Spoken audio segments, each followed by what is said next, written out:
This is the Big O Show. This is the Big O Show. This is the Big O Show.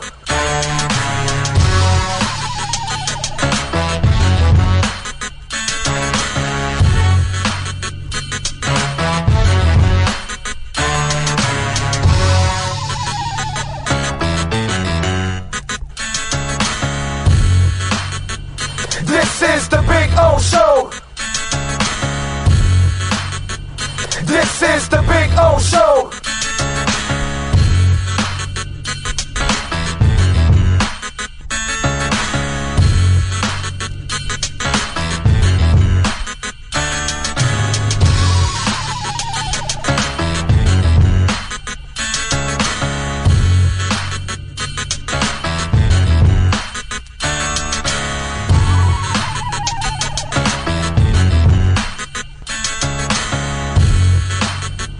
This is the Big O Show. This is the Big O Show. This is the Big O Show. This is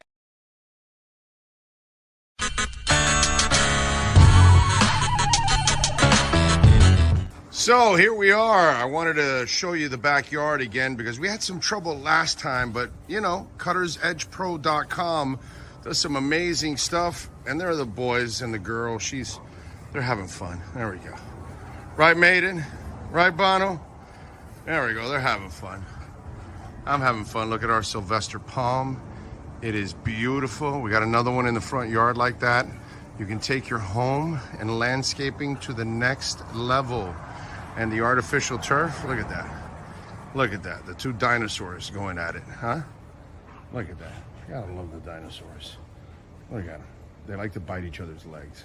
That's what they do. They play with each other and then they bite each other and they piss each other off. It's fun. One is Bono, which is the one farther away from you, and Maiden. She's the girl right here. She's a badass. That's for sure. So anyway, see the flowers are coming out. Very nice. Cuttersedgepro.com, folks. This big tree there will start budding that I'm showing you there soon. It'll have all kinds of flowers. I'll post another video and I'll show it to you. This is a backyard where everybody gets to hang out. Over there in the corner there, I put the barbecue and cook. So that way it's the farthest away from the house, you know. If I light myself on fire or somebody else, we're out in the corner away from everybody. There you go. So you can get some flowers coming out, which is a beautiful thing. And I swear by this artificial turf, it always looks phenomenal. I don't have to cut it. I don't have to water it. And so I'm saving a lot of money, hundreds and thousands in the long run, because I'm not watering or, of course, cutting the grass. And you know, here in South Florida, we cut the grass like every 10 to 14 days.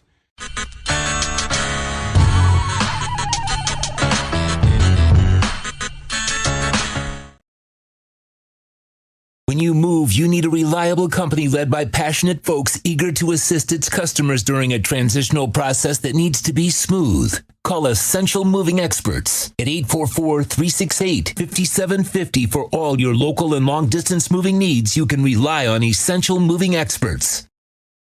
Mention the Big O Radio Show and get $150 off. Family owned and operated. They offer free 30-day storage, full service moving, fully licensed, bonded, and insured. Moving was never so easy. EssentialMovingExperts.com.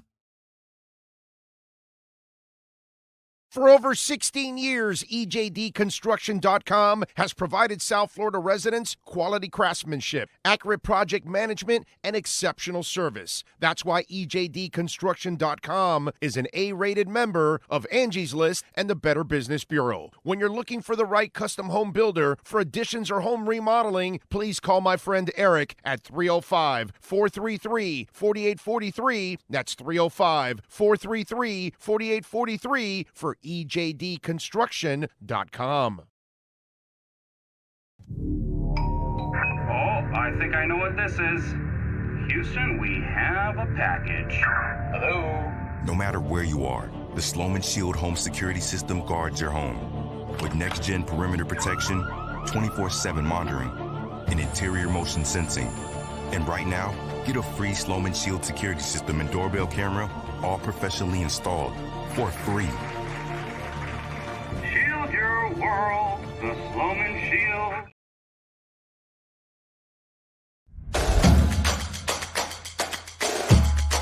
Welcome to Caneswear.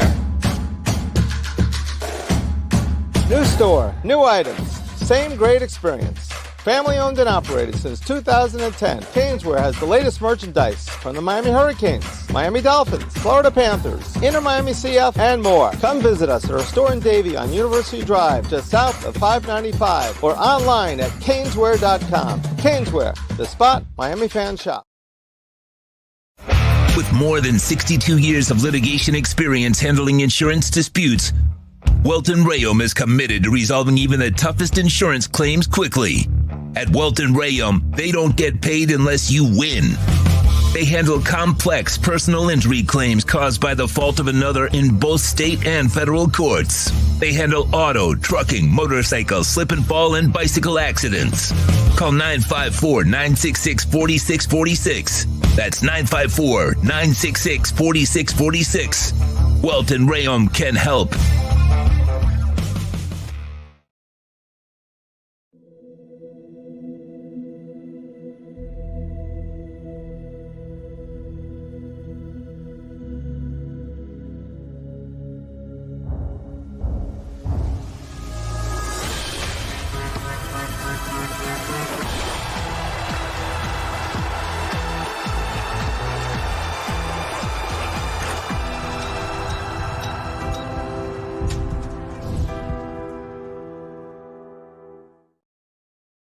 There's no need to drive around South Florida wasting valuable time looking for a new or certified pre-owned Acura. Go to the #1 volume sales dealership in the Southeast United States. Craig Zinn's Acura of Pembroke Pines. Purchase with pace and space in a dealership tailored to your needs. From home buying to providing that personal touch. Contact the 2020 Satisfaction Award winner Craig Zinn's Acura of Pembroke Pines. 888-776-5123. That's 888-776-5123. Or visit them at 15601 Pines Boulevard in Pembroke Pines.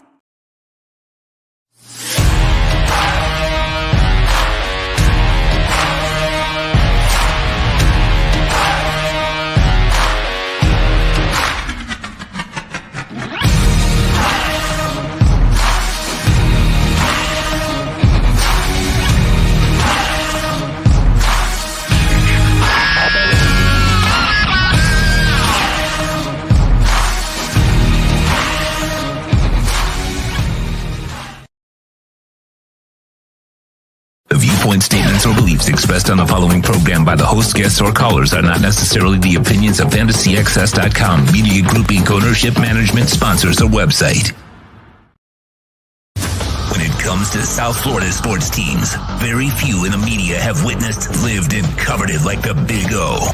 Let's start the program dedicated to your favorite South Florida teams with a passion that's unmatched. The Big O Radio Show is on. Here's the Big O. All righty, ready to rock and roll. How y'all feeling out there? Yes, we're a little early, slightly early. That's because we had to kind of adjust the schedule today a couple of times. And so we're going to have some fun. Anthony Chang will be joining us in about 9 minutes. He'll join us at the top of the hour. Man, you know, Sean, I think I've been talking about something called Bitcoin for like 3 years now on the show, right? And so, you know, I've been talking about all these ETFs that are coming and all that kind of stuff. So this morning, okay, you got to pull this up, Sean. This morning came out. Okay, BlackRock is the biggest investment firm in the world. They manage $11 trillion. Not thousands, not millions, not billions. They manage $11 trillion. Okay? That's a lot of money. It's a lot of money. So, as I told you, okay, Grayscale got their ETF switched over, right? But they already owned 650,000 Bitcoins. So they kind of moved it over and moved their Bitcoin over for their ETF. They might purchase a few more. I'm not sure. But Grayscale already had this for a while. BlackRock does not. Neither does ARK Investment. Neither does T. Rowe Price. Neither does Fidelity. None of these. They're going to buy billions in Bitcoin. Look what was posted this morning right there. BlackRock, the world's largest asset manager, 11 trillion, has informed the SEC that it will purchase Bitcoin to fund its Bitcoin ETF in October in preparation for its approval, because apparently the approval is coming within, maybe hours, maybe a day or two or a week. But it's just right around the corner. And when they drop this, it'll be all of them. So, I love my sports. I love my music. But I love my investing too. And so I just warn all of you ahead of time about all of this stuff so you all can enjoy the ride like I can. You know what I mean? I'm not greedy. I'm not selfish here. I don't keep it all to myself. I tell you guys all the time, when I see something that you can make a little extra money in, let's go. Let's make some money, man. Let's make some money. And not a financial advisor, but it's already at 34,000, going to be at 35 very soon. It's decoupled from the stock market. I saw it this morning and it just, my heart's content. Yes, it is happy. Yes.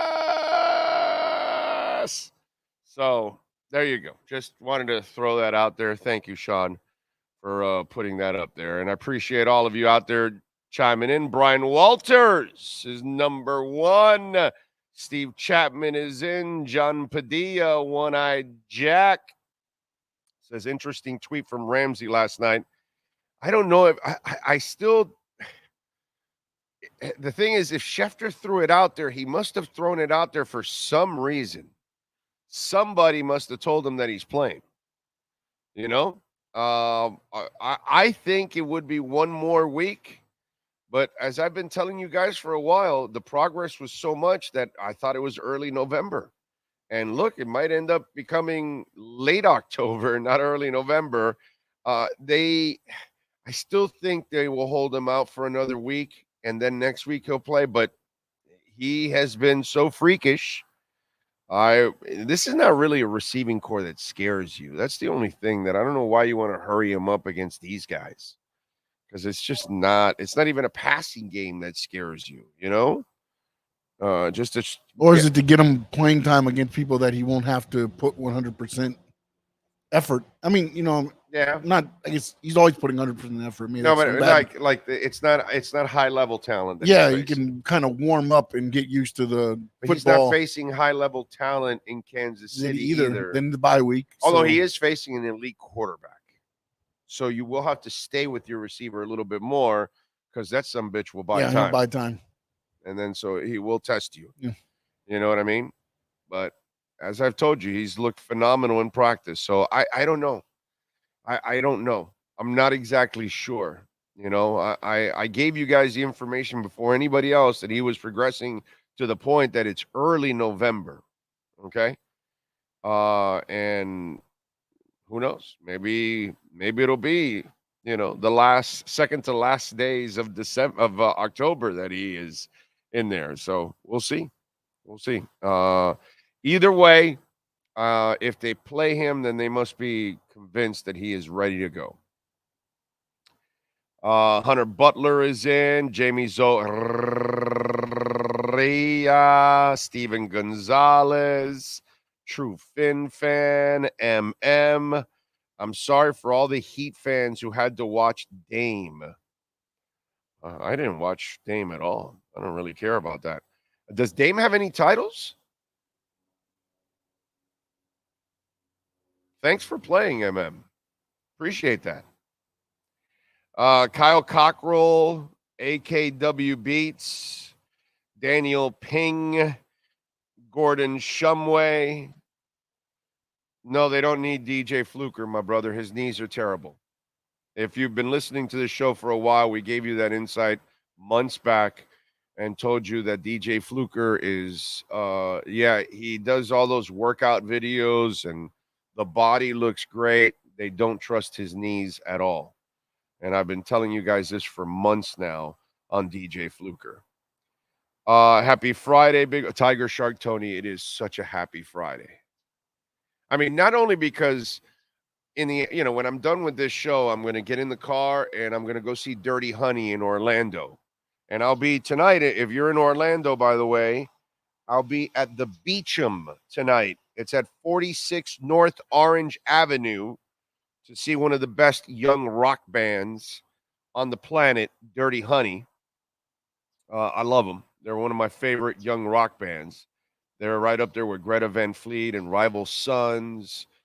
Some of these young bands that I really like a lot. And they're not coming here, unfortunately. So I am going to travel up. So that makes it a good Friday. But then the Black Rock thing. Woo! That really made me happy, bro. That made me happy. Happy.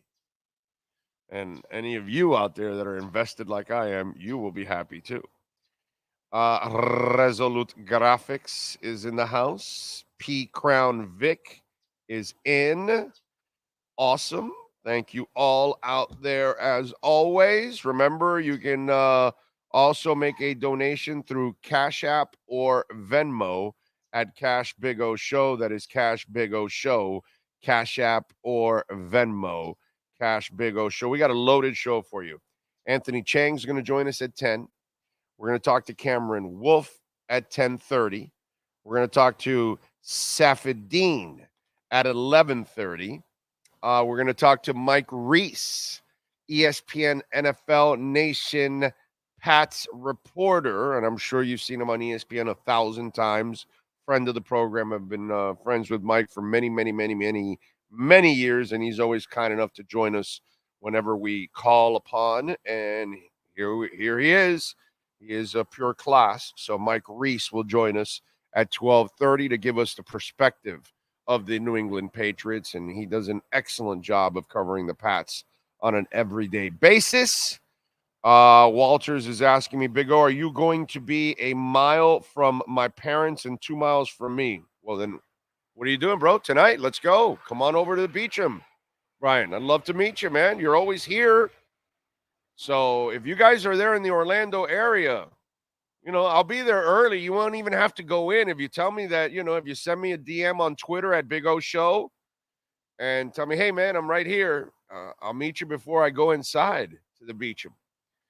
I think it's not sold out yet. I'm telling you, if you're in that area of Central Florida tonight and you don't know anything about Dirty Honey, let me tell you something. One of the best young rock bands out there.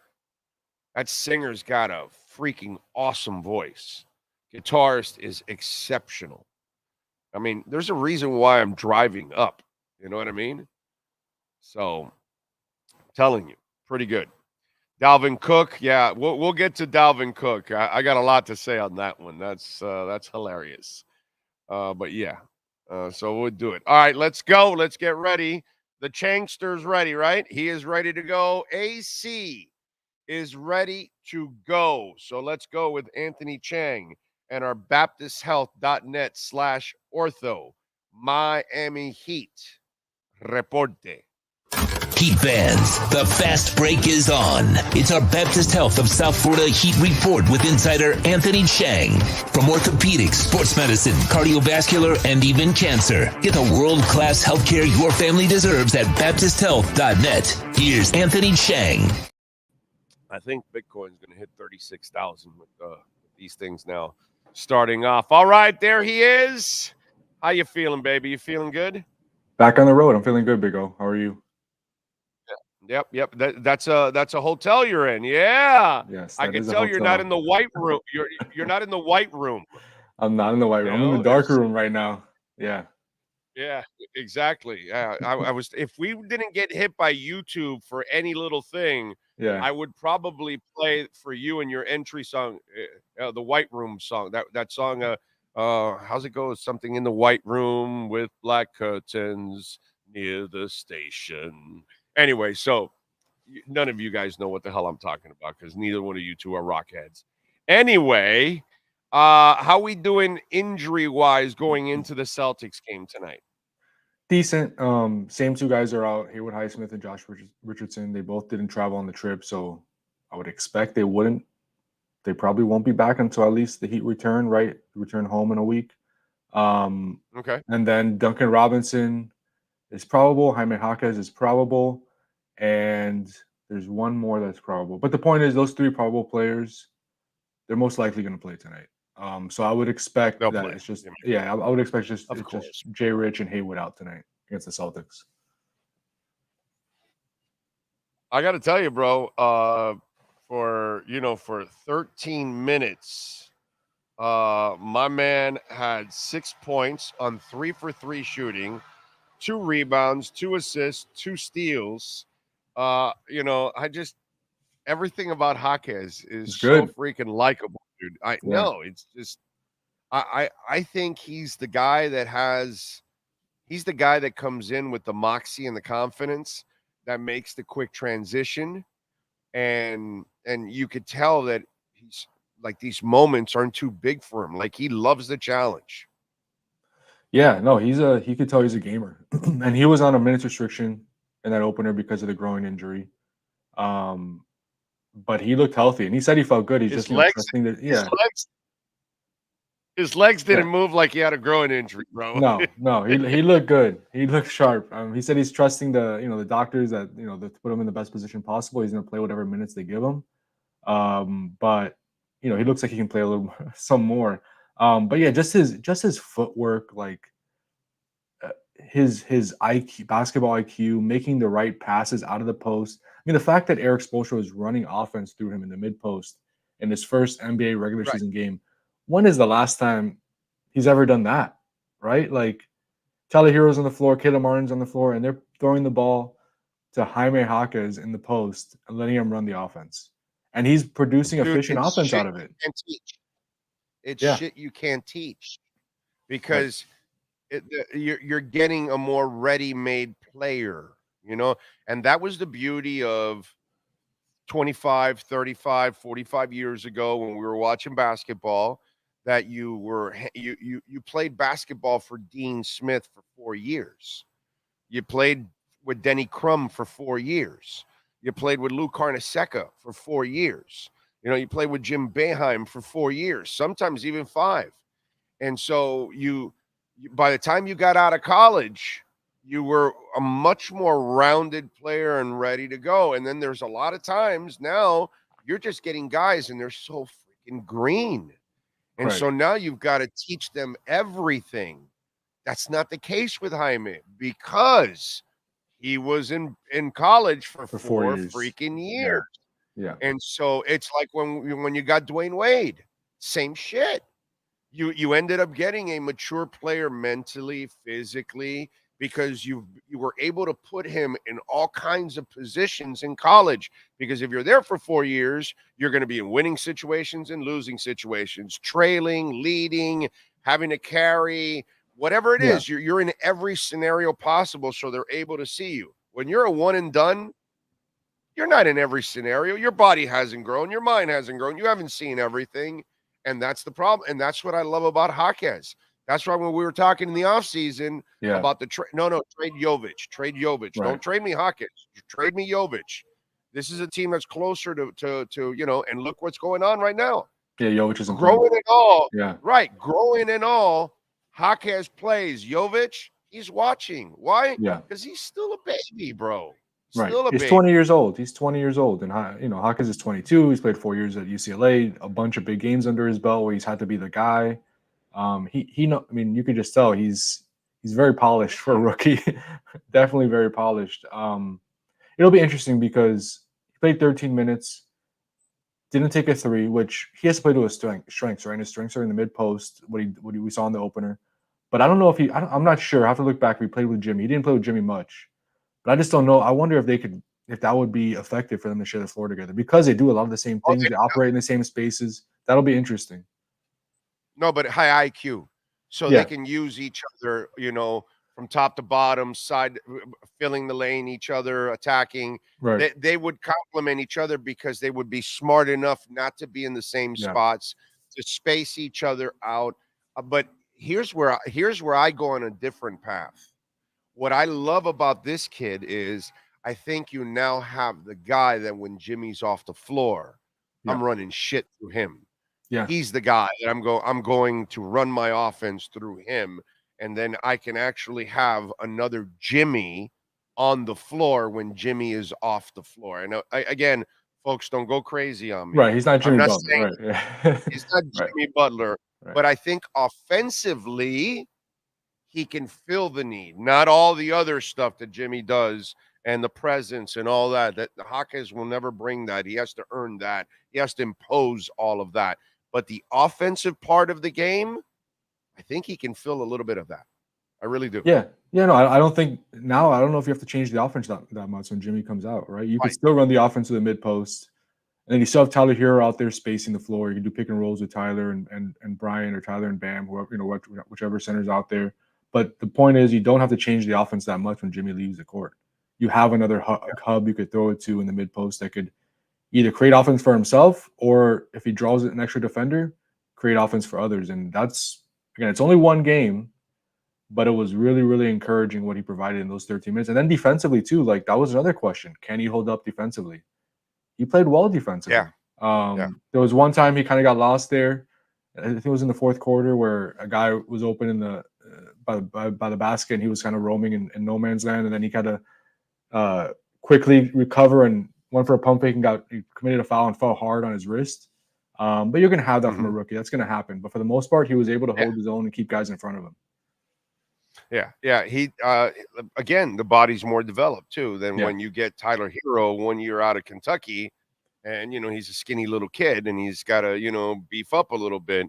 Again, you got a guy that's a little bit more mature. Speaking of Tyler Hero, is he starting a chimney company? Because if you need a chimney built, he's producing a lot of bricks.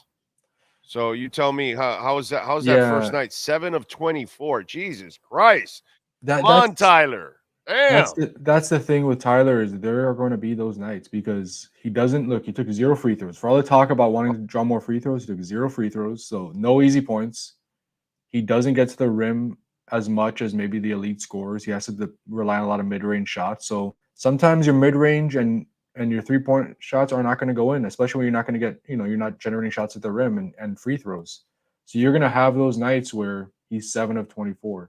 He has to try to get at least 4 or 5 free throws a game to make his life easier. He just has to. Obviously, Detroit has a lot of length. I think they blocked 6 of his shots, so that didn't help matters.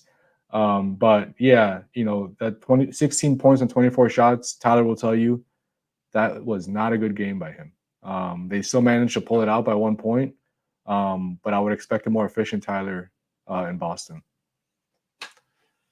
Yeah, and by the way, I kind of saw the same Heat team that has its lapses. Yeah. Right on the first night, and this is why I told everybody, take the points. Right. Points. I think the Heat will win, but they won't cover. You know what I mean? It's kind of like the flip side now. Now you're giving them 8 points tonight. I kind of like the Heat almost here to keep it close. Like, I don't think they'll win, but I don't think they'll get blown out, actually. I think they kind of will keep it close. You know what I mean? So it's one of those catch-22s, and it's like, because the team that went to the playoffs was completely different than the team that was in the regular season. Last year throughout the regular season, we made a lot of money because we kept taking the opponent and the points, because I don't know why Vegas thinks that the Heat is some team that blows out everybody when they actually give it. Yeah, they let everybody into the game all the time. And sure enough, did you guys, because I don't think I remember watching the whole press conference. Have you guys talked to Spo about those lapses? What did he say? He said that he liked some of the shots they got, but some of them just went in and out. You see, am I good? He said he liked some of the shots they got. You are. Go ahead. Some of them just went in and out. So he put a positive spin on it. He said, "Look, these are good things for us. Like, that's how this happened to us last year. They were good experiences for us. This is how we get our late game package, fixed early. work through it in these real game situations. So you put a positive spin on it, but obviously never want to blow a 19-point lead and win by 1 point, especially against a team that finished with the NBA's worst record last year. So yes, they won the game, but was it a good win? I wouldn't classify it as a good win. When you outscore a team by 16 points and points off turnovers, and have it right in front of me, 12 points on the you outscore them by 12 points on the foul line, and you still win by 1 point. That is not good. That is not good. Yeah. But look, that's who the Heat are. That's what they've been since last season. That's what this roster is. They're going to play in a lot of close games. Because they don't have the high-powered offense to blow teams out. They just don't. Every once in a while they will, but for the most part, if you're playing the odds, last year I think 2/3 of the regular season games were clutch games. It's probably going to be very similar this year. That's just what this team is. What do you think about tonight against Boston and Porzingis? Which again, I just buy this Porzingis move. I don't think Boston is as good as they were, actually, to be quite honest. And I think time will prove that. I don't even think they'll be as tough as they've been in the past. I think the Marcus Smart loss is huge. Robert Williams. I think yeah. I think this is a vulnerable team, actually, overall. But you tell me, what do you think? They're not as deep as they've been in past years. And if Porzingis gets hurt, which, look, he's injury prone, right? I mean, that's fair to say at this point. I mean, it'd be surprising if he plays more than 75 games this year. If he's hurt, if he gets hurt, they're really thin at the front line. They don't have a rim protector. They don't have Robert Williams anymore. Their other big man is Al Horford. I guess Luke Cornett. But Luke Cornett is not Robert Williams. Boston tonight, healthy. They have no injuries. They have, I would say right now, a better roster than the Heat, right? Does that mean the Heat can't win? No. Obviously, we saw last year what happened. But it's Boston's home opener. I'm really interested to see how the Heat match up against Boston's starting lineup when, Jason Tatum, Jaylen Brown, Drew Holiday. Who's going to go? I mean, with the Heat starting lineup that includes Tyler Hero, Kyle Lowry, and Kevin Love, how are they going to match up against that starting five? Yeah. That is not going to be easy. It's interesting. You gave me a food for thought here. Boston is more top heavy. Yeah. But Miami might be deeper. Yeah, I think so. Yeah, they're yes. And so that kind of that kind of might offset some of what goes on, because when you go to your second units, I might trust more what Miami has over Boston in the second unit. So I think they're deeper, and I think that brings a little bit more balance to this matchup, actually. Yeah, they're gonna have to probably win this game with their bench, right? Because those are the minutes they can win. They could win. They could expand the lead or come back or make up for maybe the starting group struggles. Because I just don't know. I don't know how you match up with the Celtics starting five with the way the Heat start games right now. Who's guarding Jason Tatum? Right. Yeah. Bam Adebayo. Then who's guarding Jaylen Brown? Right. Is it Tyler Hero? So it's gonna be tough. And Kyle Lowry on Drew Holiday, and I guess Kevin Love on Porzingis. But Kevin Love is giving up a lot of size in that matchup. So very interested to see how Eric Spoelstra plays this. Could we see a lot of zone tonight? Maybe that's a possibility. But Eric Spoelstra doesn't have to get creative to make this work against Boston starting five, because like you said, maybe they're not as deep as they were in past years, but Boston starting five when they're healthy is one of the best in the NBA. Yeah, no, they're starting five for sure. Yeah, they have the advantage. I just think maybe Miami with its depth and coaching, which they have the huge edge on the coaching side. I think that might end up helping out. I'm thinking of taking the points for tonight for the Miami Heat. I haven't decided yet. What do you think happens? Do they win? I think it's a close game. How about that? Like every other Heat game, I think it comes down to the final 5 minutes.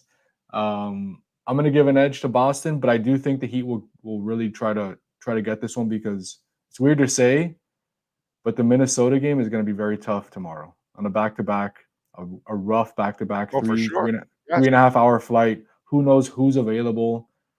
And you don't want to start this trip 0-2 and then go to Milwaukee on Monday.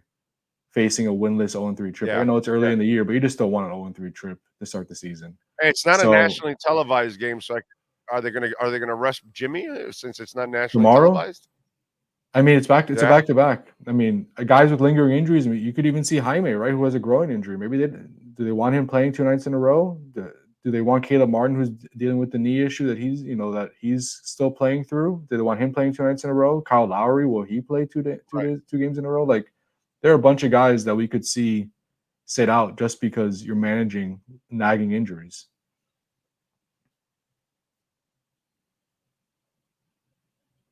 Yeah, I'm with you there. All right, follow him on Twitter at Anthony_Chang. Catch his work there at the Miami Herald, and catch him twice a week here doing his thing with the BaptistHealth.net/ortho Miami Heat Report. Anthony, appreciate you, my brother. Safe in your travels. We will catch up next Tuesday. Thanks, Big O. Have a good weekend. You got it, my brother. You be good out there. There you go. Anthony Chang from the Miami Herald. And when we talk about BaptistHealth.net, boy, it's like a home away from home for the Alzagari family. My daughter was born there. My wife, when she broke her jaw, got it fixed there. My daughter fixed her finger when she broke it in karate. What else? My 5 stents in my heart. I had my colonoscopy there. My wife had her colonoscopy there. I mean, it's just BaptistHealth.net/ortho has been a part of the Alzagari family forever.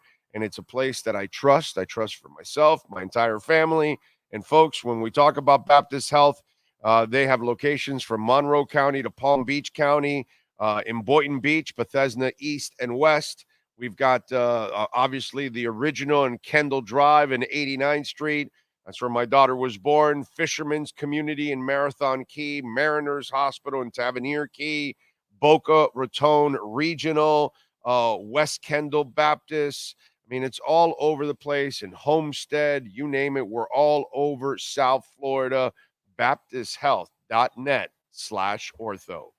The Baptist Health of South Florida Miami Heat Report with Anthony Chang is brought to you by Baptist Health of South Florida. From orthopedics, sports medicine, cardiovascular, and even cancer. Get the world-class healthcare your family deserves at BaptistHealth.net. Right.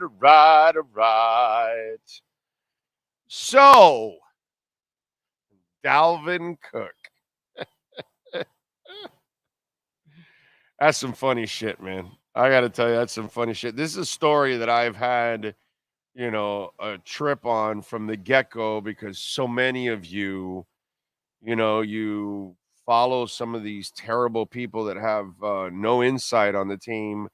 And then, again, the Dolphin fan, the Heat fan wants to sign anybody and everybody that becomes available. Hey, listen, I'm getting stuff about Chase Young, which is just, ridiculous. Why would you want Chase Young, who's a sack of injuries? You know what I mean? So I get that from fans. So now, we all know the story. Dalvin Cook was going to become available. We had a whole bunch of you out there thinking that the Dolphins were desperately trying to trade for Dalvin Cook, which was wrong, or they were desperately trying to sign Dalvin Cook, which was wrong. We were the only media in the world that told you the Miami Dolphins were not going to go crazy after Dalvin Cook in any way, shape, or form. They would sign him, but at their terms. And he did not want to sign on their terms. Their terms are like $4.5 million, something like that. He wanted the most money. So apparently now Dalvin Cook says that, he's not okay. He says, I prepare myself. I work my tail off. I just want the situation to be the best for both sides. Of course, it's frustrating. It's new for me.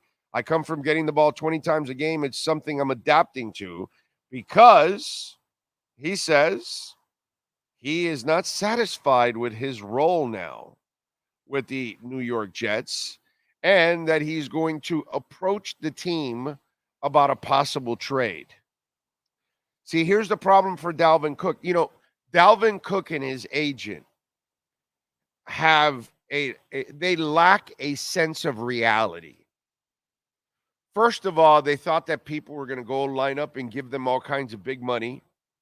No one did. Okay. They thought maybe people would trade for him before that. No one did. So Minnesota didn't even want you, and they let you go. And then you were only a mercenary. You said you wanted to play for your hometown team, but you really didn't want to play for your hometown team. You wanted to be paid the highest you could possibly be paid by anybody.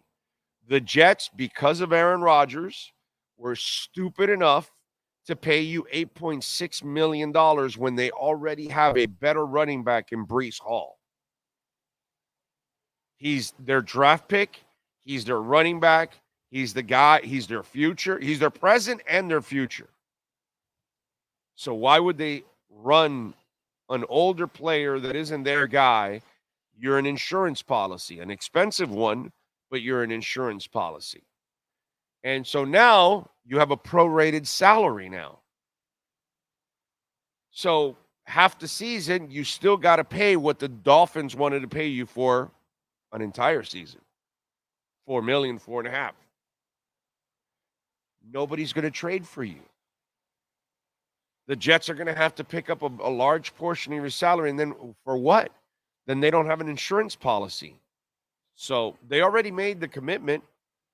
There's not going to be a real hurry or necessity for them to go out and trade him, because what it's going to bring you back in return is so minimal, it's not worth trading. Okay, now, you know that Aaron Rodgers isn't coming back. You have a young quarterback. If Brees Hall gets injured, it takes away and it puts even more pressure on Zach Wilson. It makes it even harder to win. It's already hard enough to win with Zach Wilson as it is, because he sucks. I just, you know what I mean? And this is where, the greed is the only thing that drove you, my brother. So if greed is the only thing that drives you, why are you complaining now? You had to know, but that's the problem. He doesn't, and neither does his agent. They didn't have the reality of what was going to happen in the trade market, in free agency. They didn't have the reality of what it would be like playing behind Brees Hall. Did they think that they were going to all of a sudden take over? Did the agent tell them, "Oh no, don't worry about it. You'll take playing time from Brees. He's coming back from an injury. You're going to take his job this year." Nobody was going to give you 20 carries, Dalvin Cook. The only people that thought that you were still like this incredible thing was some fans and silly media members that might have told you that, oh yeah, he's a difference maker.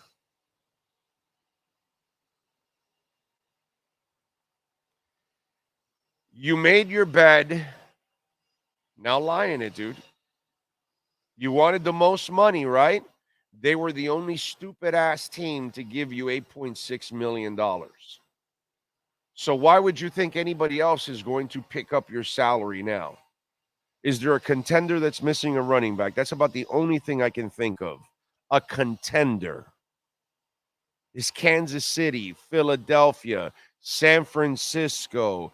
Is there a team that is a legitimate contender missing their running back? Right now, I don't think so, right? Yeah, McCaffrey, yeah. Pacheco's fine, yeah. Yeah. All right, Philadelphia's got their backs. Miami's got their backs. Right? So Buffalo's got their backs. Buffalo's got their brother. I mean, Buffalo's got James Cook. So there's another problem. It's funny is what it is of Dalvin Cook. It's funny that Dalvin Cook has no grip on reality.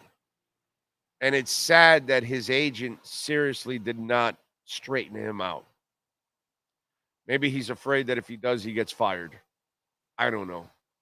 You know what I mean? Maybe Dalvin's not a guy you can reason with. I'm not sure. I don't know about that. But I know this. Dalvin Cook has no sense of what reality is for running backs in the NFL. Like a lot of you out there. I think you're all kind of learning now, finally, the hard way. When you all were crying for a running back and like I kept telling you Miami doesn't need one, and especially they don't need to overpay for one at this point when they have a carousel of backs. They're overloaded with backs in Miami. What does he have? Let me see. What did Brian Landis bring up? Big O is a black belt in Dolphins reporting and radio, YouTube broadcasting. Thank you, sir. Maybe not a contender, but Baltimore.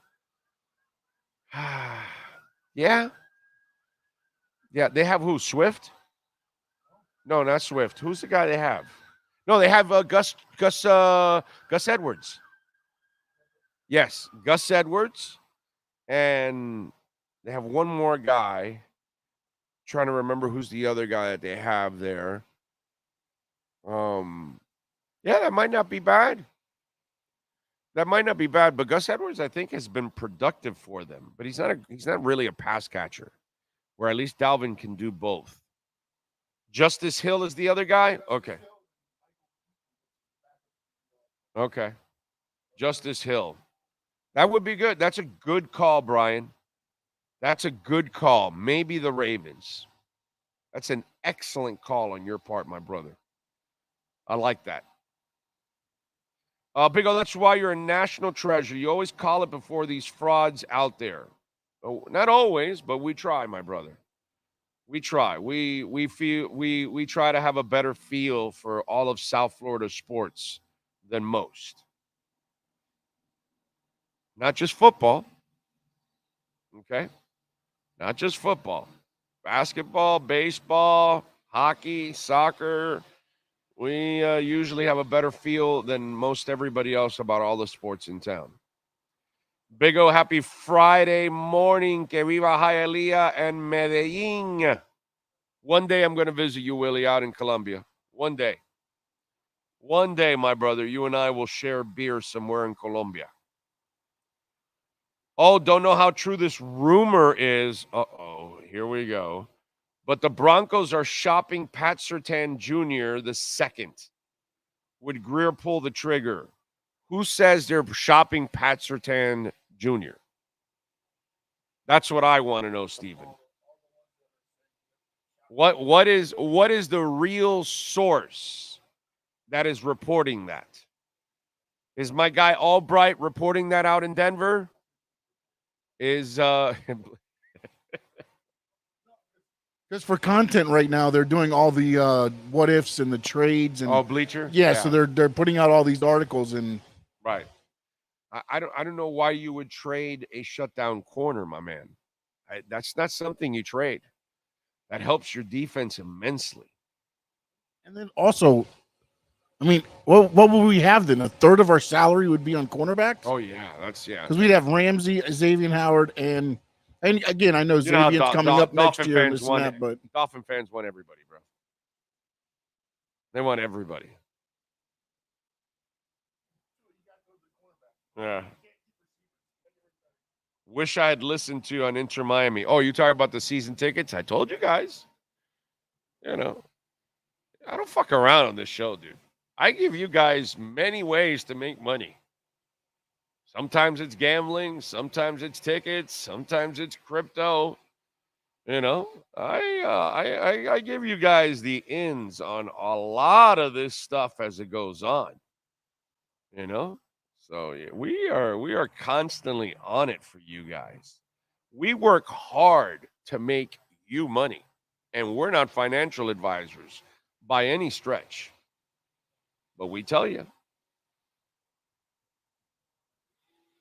So, Dalvin Cook, you could have been in Miami enjoying the nice weather and playing for a great young team, but you decided to head to New York, says Josh Hart.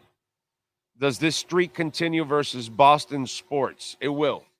It will. Let's go. Let's get it. Let's get it tonight. Giovanni, you are very, very kind. Thank you, sir. Is there a fantasy football show on this network? Not anymore. I have not done it. I did it last year, but we're not doing it this year. To be quite honest, I wasn't happy with the response overall from you guys. The downloads and everything else wasn't really, what I expected.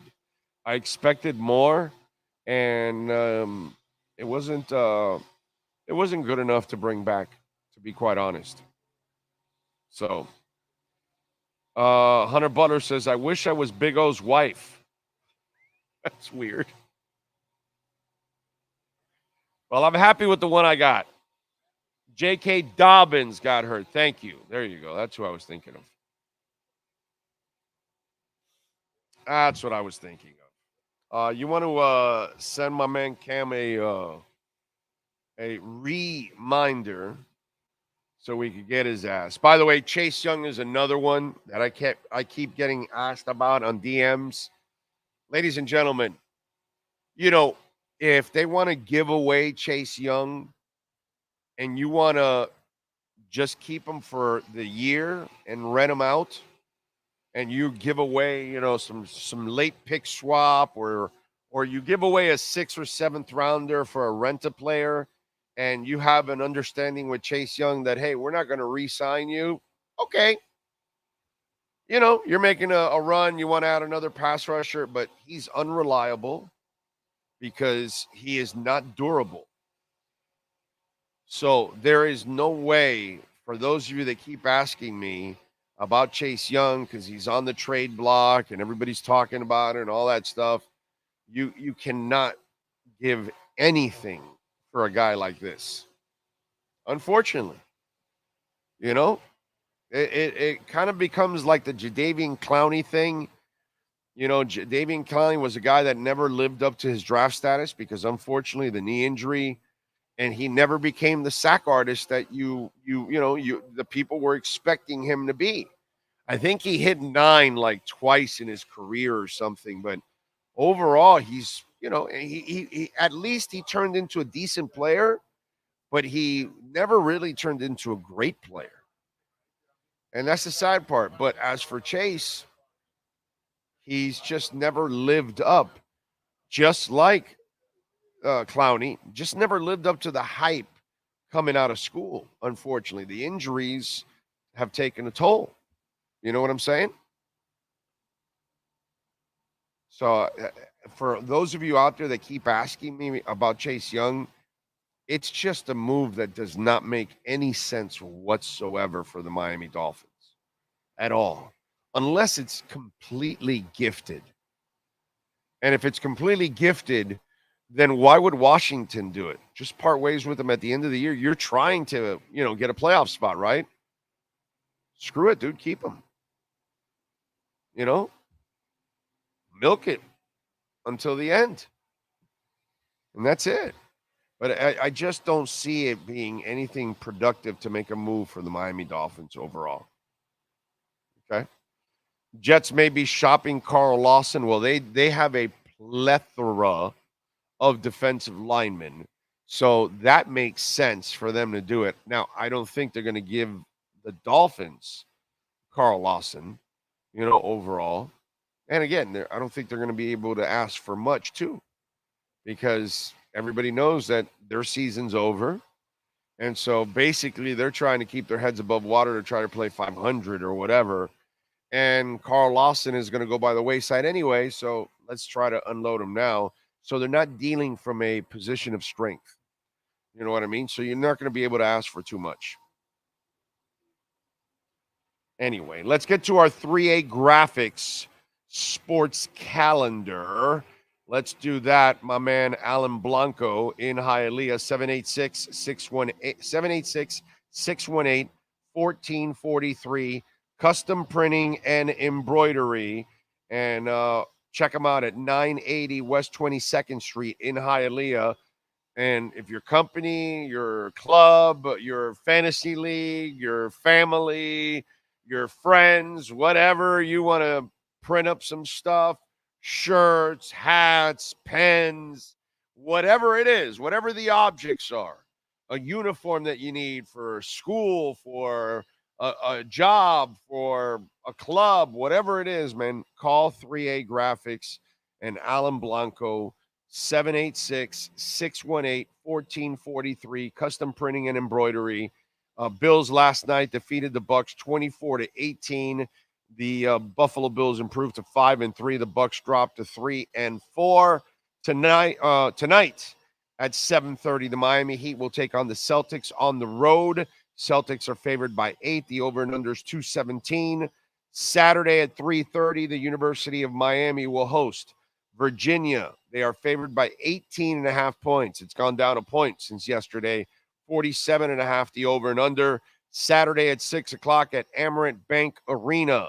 It is the Florida Panthers hosting the Seattle Kraken. Kraken 2-4-2. The Panthers are 3-3.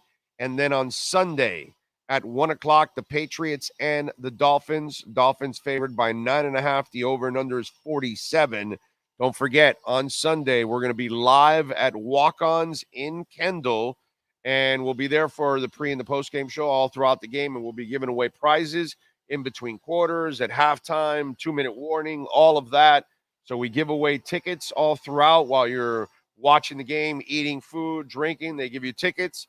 The more you buy, the more you eat, the more tickets you collect, and the more chances you have to win all kinds of prizes, dude. So check it out there, as always, at our friends at Walk-Ons in Kendall. All right. Ready to go? All right. It is time to talk a little Miami Dolphins football as we unleash the Wolfpack. We unleash the Wolfpack as we get the latest in the NFL and the Miami Dolphins with our KSDT CPA Pro Football Report with NFL Network insider Cameron Wolf. KSDT is one of South Florida's largest and one of the country's fastest growing accounting firms. KSDT CPA is a full-service firm that also excels in crypto. Visit them at ksdtcpa.com or call 305-670-3370. Here's NFL insider Cameron Wolf. There he is, locked and loaded and ready to go. How you feeling, baby? I'm all right, man. How are you? Good. So what's the prediction? Does he play or does he not play? What do you think? I honestly don't think they've made a decision yet. I think that Jalen Ramsey was being truthful. I think based on what we've seen in practice, he's looked great. Like, I've talked to teammates who said he looks like his normal self. He looks like he's going to play Sunday. And so if you're asking his teammates, they think that he's going to play. It wouldn't shock me. Like, I think that that's certainly a reasonable conclusion that he would play. He got a whole week of practice last week, this week with the starting defense. But the other thing is you don't want to rush it. And so I think you're going to see, probably, my guess is Mike McDaniel couches it and says, we're going to see how he does in practice today. And my guess is that he's going to be questionable on the injury report. And they're going to take this to the weekend. And they're going to have him do a walkthrough Saturday and maybe even do a Sunday morning workout to confirm. But if I was a guessing man, I'd probably say he plays more likely than not. Okay. Yeah. I mean, I know for a while now that he has been freaking them out the way he came back. And that's, it's everybody's different, dude. No, we're not all the same. And one guy can suffer a concussion and he's back in 4 days, and another guy suffers a concussion and he's back in 4 months. Right. And it's just a weird, we went through this whole pandemic crap with COVID, and COVID could go through one person like a cold, and another person, it'll put them in the hospital, bro. I mean, Absolutely. It's just DNA is something that even medicine hasn't figured out. Right. And some guys are freaks, and he happens to be one of those guys. I almost get a feeling that they're still going to say, yeah, we're going to hold you out another week just in case, because that's why I like I'll say this, because there was a lot yesterday about Jalen Ramsey and the reporting that came out and like rushing to conclusion. Like, I don't get every scoop, but I am always very cautious, especially with injury news, because injury news is very variable, right? For example, the player often has a different view than the team, and you have to be aligned in that view for a guy to return. Perfect example. Last week, Xavier Howard told reporters definitively, "Oh, I'm playing. No worries. Like I wouldn't miss this one, right?" Sunday comes, team warms him up. The groin's not quite right, not quite moving right. Team says we're going to sit him. So if you were listening just to Xavier Howard, you're like, man, what happened? Like, why didn't he play? The team wasn't aligned with what X thought in that time. And players typically are overly optimistic, but I give Ramsey credit. Like every step of knowing Ramsey, he knows his body, and he's the type of guy who's going to tell you, hey, I'm not feeling, I'm like 90%, but maybe not 100% yet. Whereas most guys will like, oh, I'm good, even when they're not good. Yep. No, I'm with you there. That's it's just one of those situations. Now, it makes sense in all ways. He's practiced for 2 weeks in a row, hasn't had any setbacks. Right. Go ahead. Great. Get him out there. Great. And Nick Needham said that he was running a 22 mile per hour time speed in practice. They time all their speeds in practice, and 22 miles per hour will put him up in like that Tyreek Hill, Devon Achane, Raheem Mostert category. Now it's just practice, but that's telling me that he is full speed. Now, the other elements you don't know is just your comfort with your movements. Obviously, you're coming off a knee injury. A lot of times it's more mental than physical, which is part of the reason why I think he'll have some ramp-up period. Maybe that's some of the desire to play in New England. Ramp it up a little bit, and so that you get to Kansas City, it's not your first time out there when you're facing Patrick Mahomes, who's extending plays and making you twist left and right because he's breaking a play. And so I do think that, based on where he is with recovery, I think that there's not much of a question, as long as there's no setbacks, that he's going to play before the bye this week or next week. Now it's just whether or not he pushes to this week. You probably see him in a limited count, or if we say, hey, let's just give it one more. Yeah. And one thing and this might be a little controversial what I'm about to say, but spiritual people are usually pretty damn confident and determined people. Absolutely. From what I've seen and been around, whether you see Tua or Ramsey, spiritual people have there's a disposition about them that they don't really waver much. Put it that way. They have a lot of conviction on whatever they're doing. You know what I mean? Right. And so that's why I don't think confidence is going to be a problem for him. Just like that's what I tell everybody. That's what I've been telling everybody about how Uno is wired, that it doesn't matter what the fuck happens to that guy. You can scream all you want at him. He can bust his hip. You can sack him. You can do whatever you want. He's going to come back at you. Right. Whether you like it or not, it's not, he's just one of those kind of dudes, it's just one of those kind of guys. And to me, Ramsey, I don't think is going to lack any confidence out there. And again, he hasn't had any setbacks. So it makes all the sense in the world to play him. It makes all the sense in the world to get his feet wet in New England against the team that really isn't a scary quarterback, and then get you prepared for a guy like Mahomes, who's going to hang on to the ball for an extra half a second or a second and buy himself some time with some legs. And he makes it that much harder for defensive backs. It's not that their receivers are great. It's that the quarterback is great and will buy extra time for the receivers. So that becomes a challenge. So there's many reasons to hold him out one more week or to play him. Either way, they've crossed the threshold. They have. Yeah. Period. He's killed the timeline regardless. Like, right. Of course, there's going to be a lot of is it this week or not, right? Because we're in a now society. But to me, it's less about whether it's the Patriots or the Chiefs, and more that they thought this guy was going to come back middle of December, and here we are. Sunday will mark October 29th. We're talking about October 29th, possibility of beating it by a month and a half. And even if it's next week in Germany and the Chiefs, he would have beat it by over a month. in early November. And so that's pretty remarkable. And knowing that you're going to have your Jalen Ramsey back, like remember how excited Dolphins fans were about getting Jalen Ramsey? That's the piece that put them over. Well, now you're sitting at what, 5-2, potentially 6-2 if you win Sunday, and you hadn't had Jalen Ramsey for the first half of the season.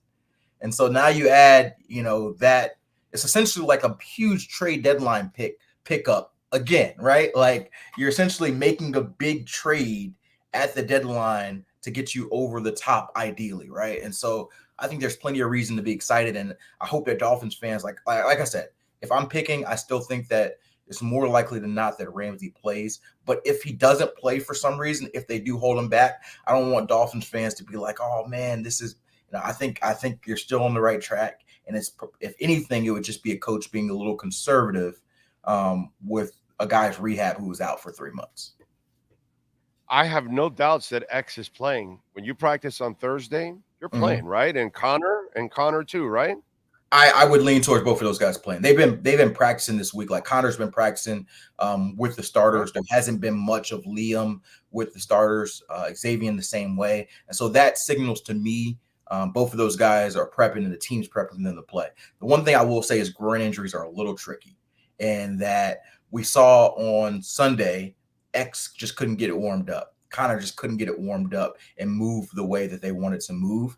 And so it may be a situation where they're on the positive side of questionable. I still expect both of those guys to probably be questionable on Sunday, but they're on the positive side, like, hey, if pregame workout goes well, we're good, right? Like as long as we don't see anything that concerns us, we're good. But it may still be a, hey, we got to check just in case type situation. And so that would be the call for them. I think Connor, since he's missed the last couple of games, is probably a little further along on that groin. X, because he's had those issues in the past, I'm just a little wary of rushing him back. And so I know he wants to play, but if I had to choose one who would be the surprise miss, I think it would probably be X more than Connor. From the comedy department, Dalvin Cook wants a trade. Your thoughts on that? I think the Dolphins made a right move. You wanted your bag, bro. You wanted your bag, right? Yeah. Dolphins made the right move, staying put. The grass is not always greener. I think the reality is it was very important for Dalvin, and I made that clear in the time, to get what he thought he was worth.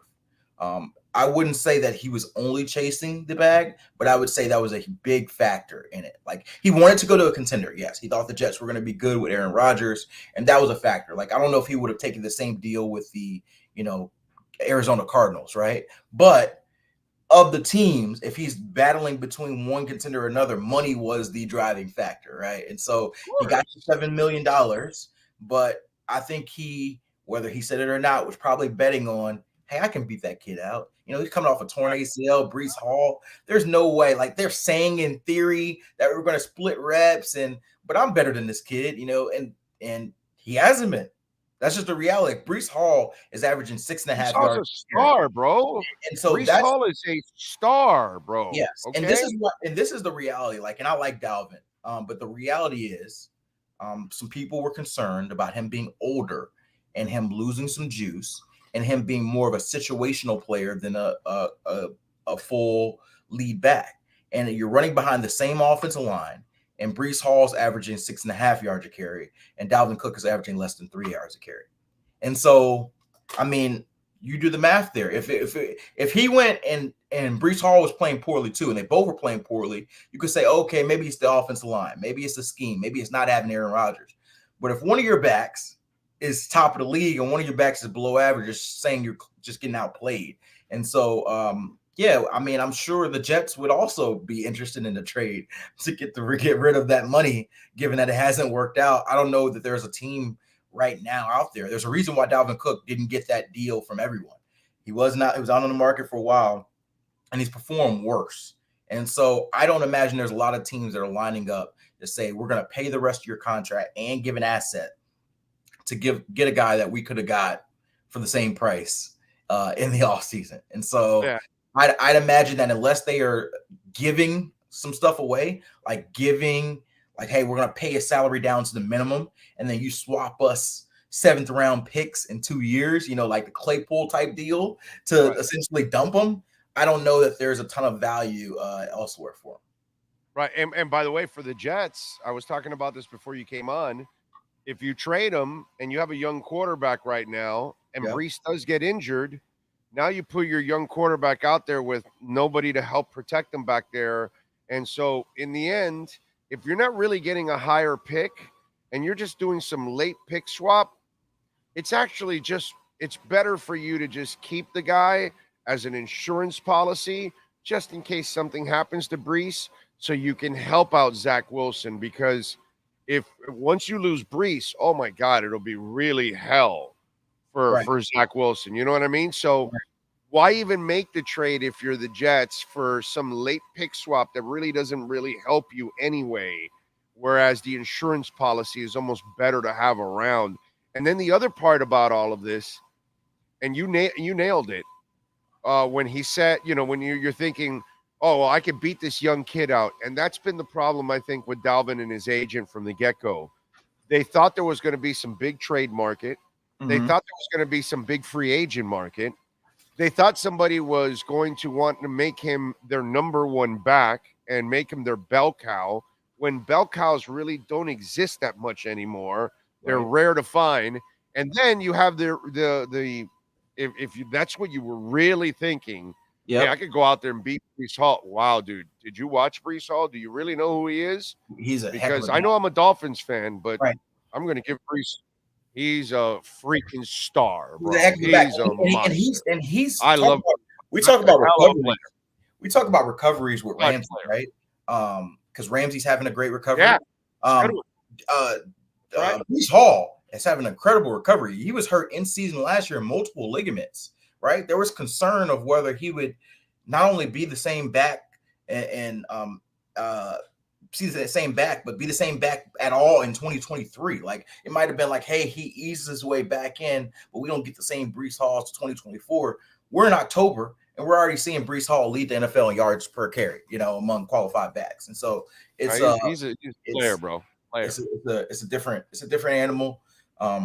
They're fine. The Jets are fine with Brees Hall. Like, Brees Hall probably should get more of Dalvin Cook's touches, if I'm being honest. Yeah. He's talking about being frustrated with touches. The Jets are probably wasting touches away from they have to. They have to. You can't wear out Brees Hall either. You know what I'm saying? That is true. That is true. He's coming off a knee injury. You got to kind of pace him a little bit here. So you have to use. That's what I'm saying. For them, for a late pick, just bite the bullet, bro. We listen to Aaron Rodgers. F it, dude. We'll keep him here for the rest of the season. Yeah, because we need him. We need him. I don't think the Jets are in a position where they have to dump him unless it becomes a distraction, right? Or somebody's crazy and they're going to give you actually, a decent pick. Yeah, if you're going to get if you get any pick, if they're willing to take the contract and give you a 5th or 6th round pick or something, then you're probably taking that. Even though a 5th or 6th round pick, like not 6, but a 5th or 4th, then you're moving already at that point. I'm telling you, Dalvin Cook has not been a net positive for this team, and so I'd imagine they feel like they can get Dalvin Cook's production from Michael Carter or whoever is behind them in that running back room. That's a great point. That is very true. Do you expect Farmer Greer to make any trades? I actually don't. I think that he's already made his move with Chase Claypool and Ramsey in the offseason. I think that you'll see a quiet deadline for the Dolphins and Chris Greer. I think their thought probably is going to be, we're getting Ramsey back. We're getting Teron Armstead back either Chiefs week or after the bye. We're getting Devon Achane back after the bye. And we're going to be in good shape. And so wait a minute, Cam. Wait a minute. I'm just telling you what I think. Hold on. Fans are all over the world are saying, "Come on, Cam." Yeah, I can tell you, and I know. Wait a minute. Hold on. Let me say this real quick. I want to have some fun. Go ahead. Greer wants to corner the market on chases. Well, they're not going to go get Chase Young, bro. Come on. Here's what I would say. You never count out Chris Greer. He's always taking the calls. And so would it shock me if Chris Greer had another card up his sleeve? No. Also know that it was not a pleasant experience for the Dolphins to go this draft without a pick until 82. It worked out because Devon Achane was there, but they've now had a couple of years in a row where they haven't had a first round pick. They haven't had many picks, and they know they have some expensive guys coming up. Like all these contracts for these dudes are starting to kick in. Tyreek's cap number is kicking in. You're going to have to pay Tua. And so the way to supplement that is with cheap contracts. And so this is not a team that is looking to give away any more picks. And so like I said, I would not be shocked by anything. I think they value their picks. I would be interested if they could find a buyer, if they would try to trade Emmanuel Ogbah away. He's a guy who hasn't been a fit with Vic Fangio, clearly. He's played well in small doses, limited opportunities, got some sacks in a couple games, but he only played 3 snaps this past week. It's clear that Vic Fangio does not see a role for him in this defense, and so he has wait a minute. So then call Washington, corner the market on chases. So here's the issue: Chase Young. So you have Chase Claypool, Chase Young, and you're chasing the title. Let's go.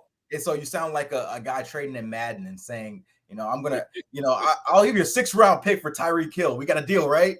Dude, I've gotten bombarded with this Chase Young shit, dude. Yeah. I don't know about you, but on DM, I'm like, hey, why don't we trade for Chase Young? And I'm like, bro, they have Ogbah and he can't play.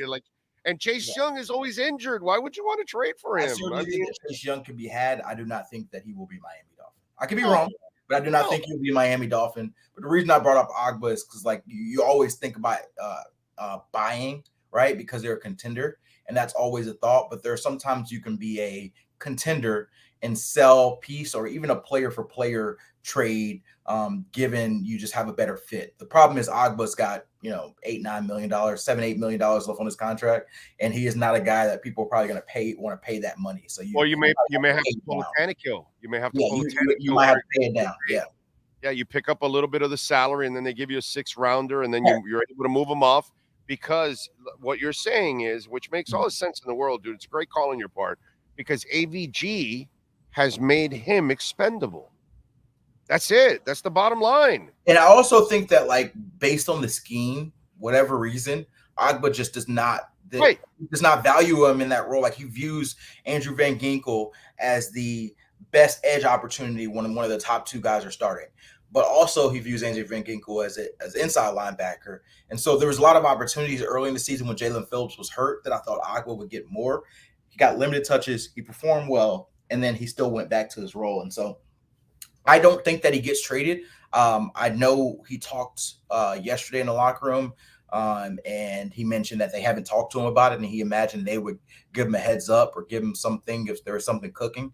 And so maybe something changes in the next 3, 4, 5 days.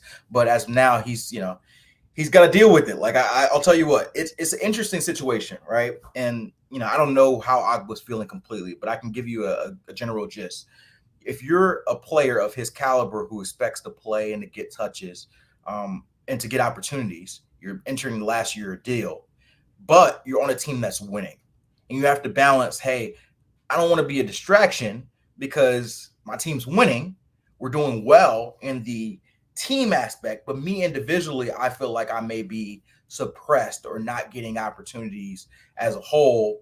What do I do, right? Like if they were 2-5, maybe you see an Ogbah trade request, but at 5-2, is it worth disrupting the atmosphere? When you think it's a chance that you don't get traded, probably not. And does that endear you to a defensive coordinator that you're probably trying to beg to get more snaps with? Probably not either.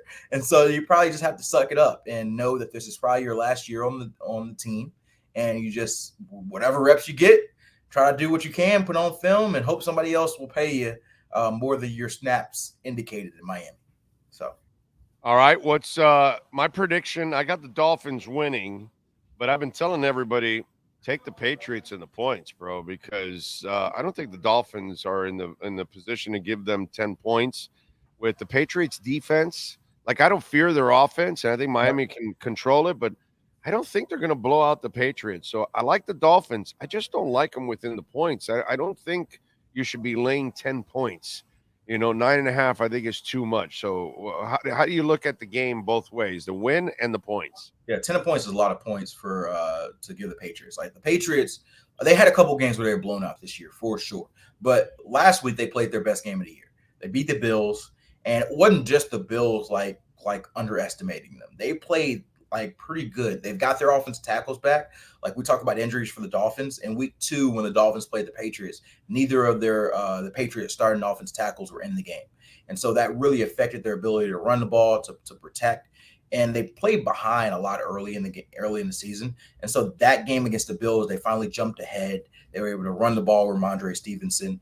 Mac Jones only got sacked once, and he didn't turn the ball over. And so I thought the offense actually held their own. And the defense, like you mentioned, has consistently been a really good group. It's been impressive. They lost Christian Gonzalez, and I'm very eager to see how they guard Tyreek Hill this week, because the first game, they only gave up 40 yards to Tyreek Hill. It was the lowest of his season. They played a lot of 3 safeties, having him, double coverage over the top essentially at all times. And in the second half, they put rookie Christian Gonzalez on him and shadowed him. And Gonzalez actually did a really good job. He had an interception on him. Of course, he had some help. It wasn't all one-on-one, but he did a really good job on him. Now they don't have Christian Gonzalez. He's out for the season.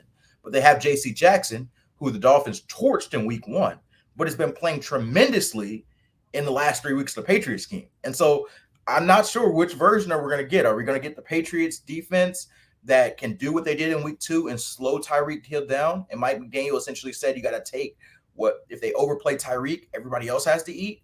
Or do they find a way to get Tyreek involved? Are you happy as a Dolphins fan if the Dolphins win a close game against the Patriots and Tyreek Hill doesn't go for 100 yards, right? Like we're getting to a stage here in Miami where a win isn't enough. I almost feel like if they won 24-21 and Tyreek had 4 catches for 46 yards, the conversation would be like, what is the Dolphins doing? Why aren't we, and so this might be one of those games where I could feel like they win an ugly quote unquote game, but for them, it's, we get through to the win. We get to Chiefs week, 1 week closer to the bye. I mean, if you've been around this series enough, it's going to get ugly. It's going to be close. Yep. Whether it was Brady coming to town, it was going to be close.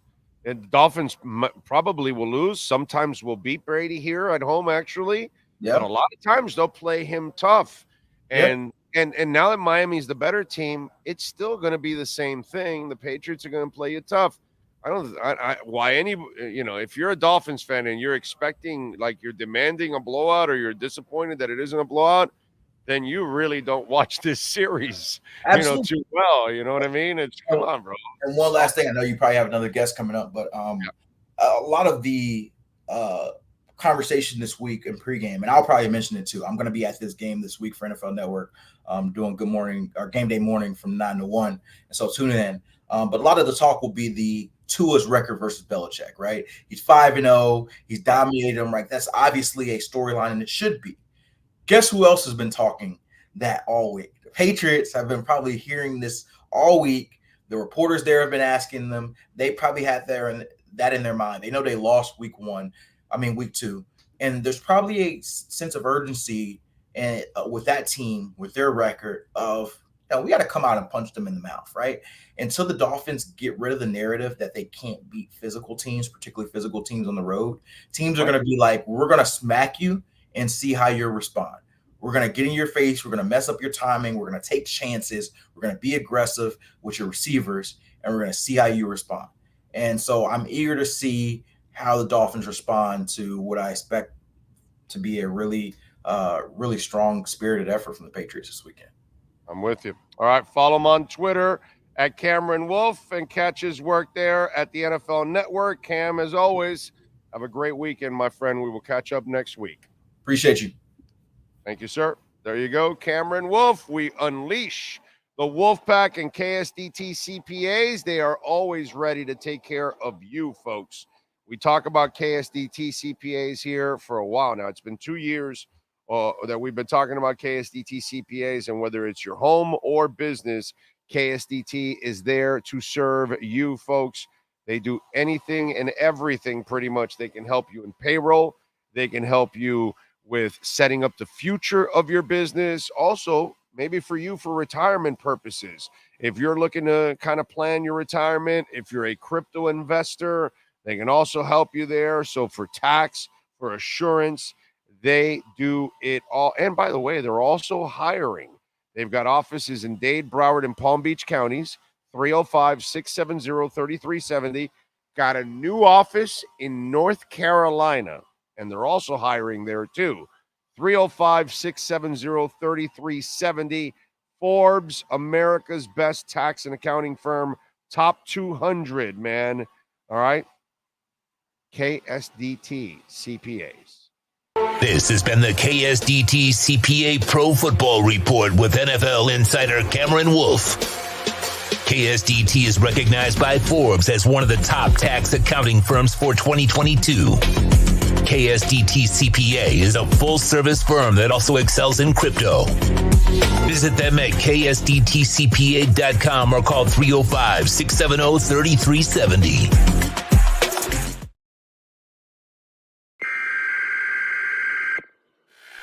We interrupt this program to bring you a special report. Miles an hour, that's a Category 4 hurricane. 3 deaths are reported in Florida after more than 24 were killed in the Caribbean. This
When you move, you need a reliable company led by passionate folks eager to assist its customers during a transitional process that needs to be smooth. Call Essential Moving Experts at 844-368-5750 for all your local and long-distance moving needs. You can rely on Essential Moving Experts.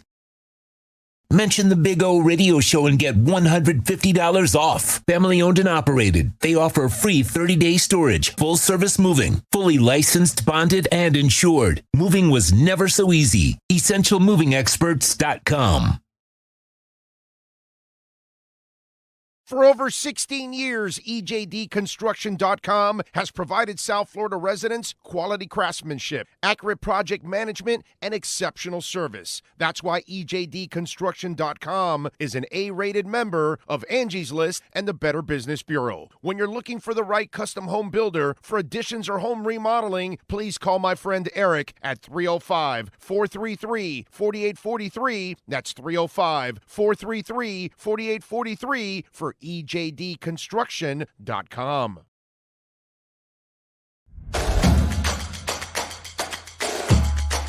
Welcome to Caneswear.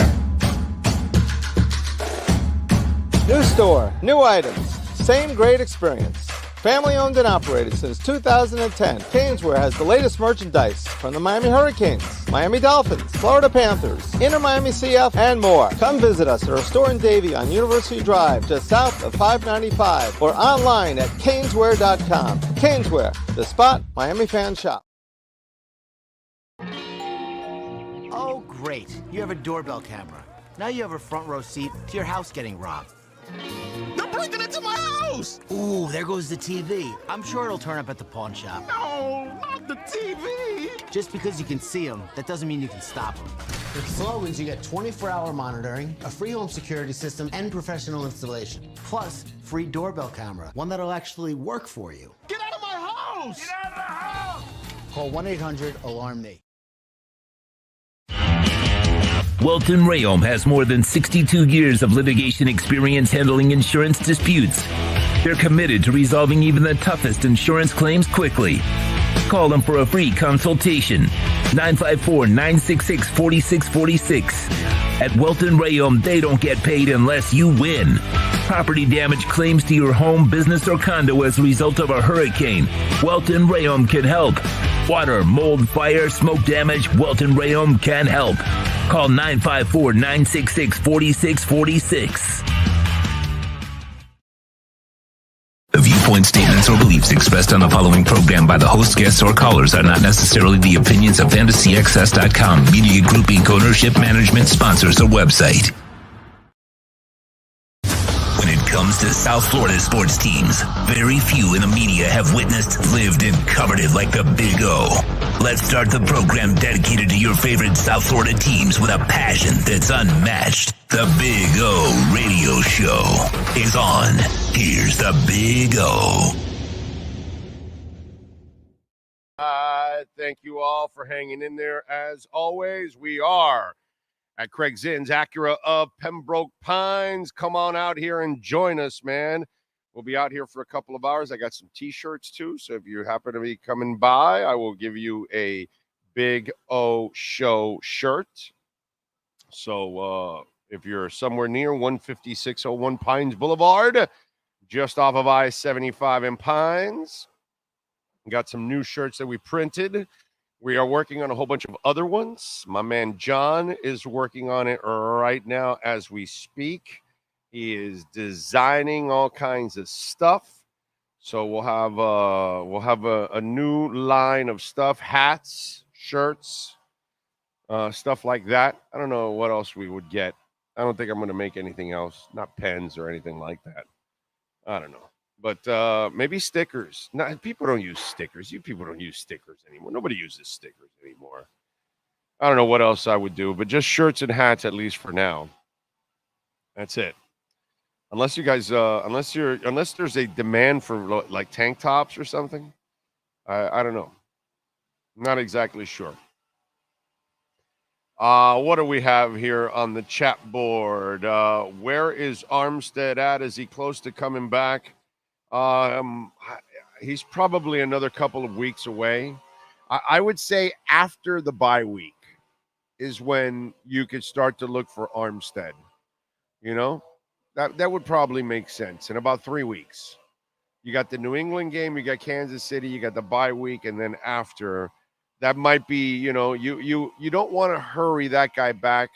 And Kendall Lamb hasn't been. Actually, Kendall Lamb is not a problem. You know what I mean? It's great to get Armstead back. I'm not going to argue with that, Tony.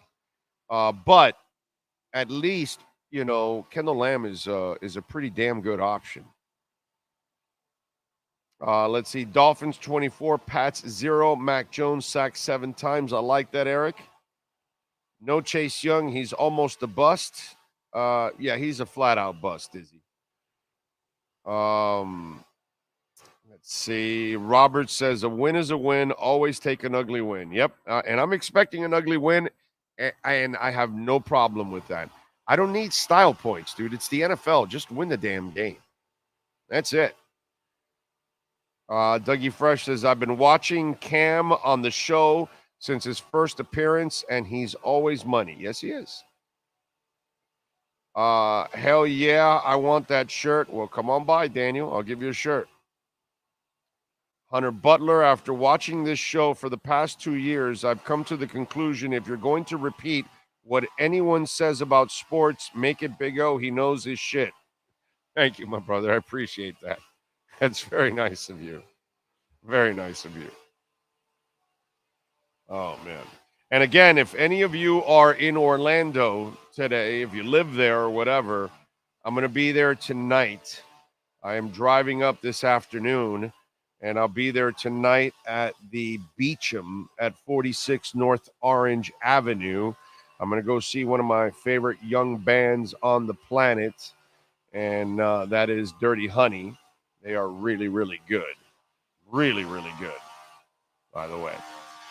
We are out here at Craig Zinn's Acura of Pembroke Pines, 15601 Pines Boulevard, just off of I-75 in Pines, where we're having a spooktacular sale this weekend here at Acura Pembroke Pines.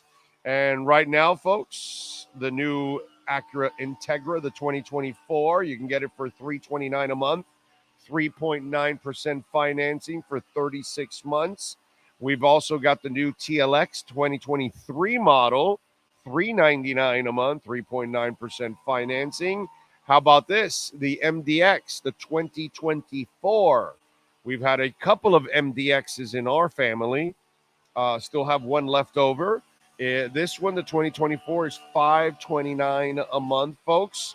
The TLX Type S 2023, that thing is just monstrous. It's beautiful. $649 a month.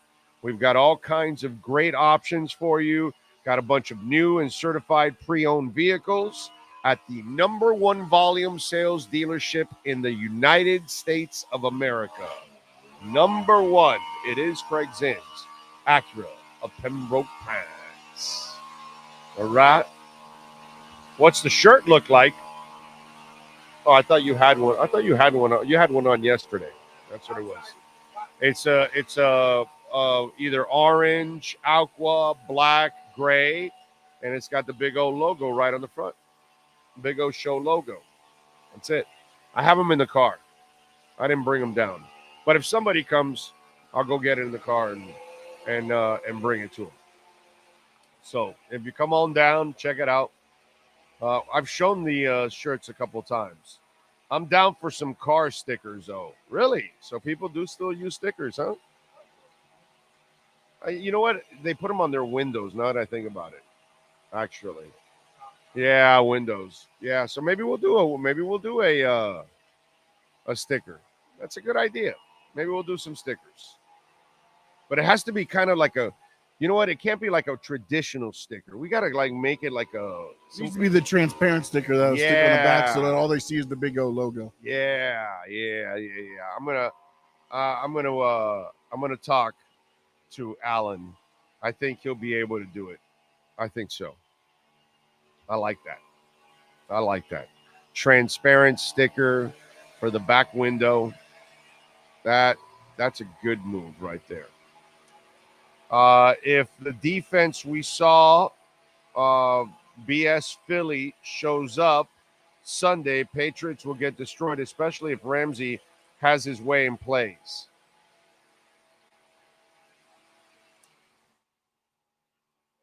I don't know. You know, man, I would love a blowout. I would love to see them have their way. You know what I'm saying? I don't have any respect for their offense. So I don't think their offense is anything to be scared about. I'm not really scared about Mac Jones. He's there's a conservative nature to his game. He's not really an aggressive quarterback. And so I don't really fear Mac Jones or that offense. But their defense I respect. I respect Bill Belichick as a defensive mind. So he's so good in that area. I think he's kind of been exposed as a head coach and as a personnel guy, because he makes, especially as personnel, he is terrible in personnel, to be quite honest. He's really weak overall. But on defense, I still think he's one of the best minds out there. And if he has enough defensive players, which he does, I think he'll figure out a way to slow Miami's offense down, because he usually does. You know, Achan would really add that other dimension to that offense, but he's not there also. So, yeah. Big O, I'll take a sticker for my hard hat. Okay. All right. And Sean nailed it. You know, it's got to be like that see-through one. So, yeah. I'll talk to Alan. I think he's probably got a couple of ideas once I mention it to him, you know, with our logo. Okay. I like it. That would help out a lot. All right, let me do some B-days. and a little music history today on October 27th. Let's see what we got here.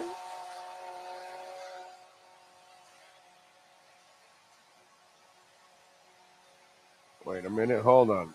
I hit the 28th.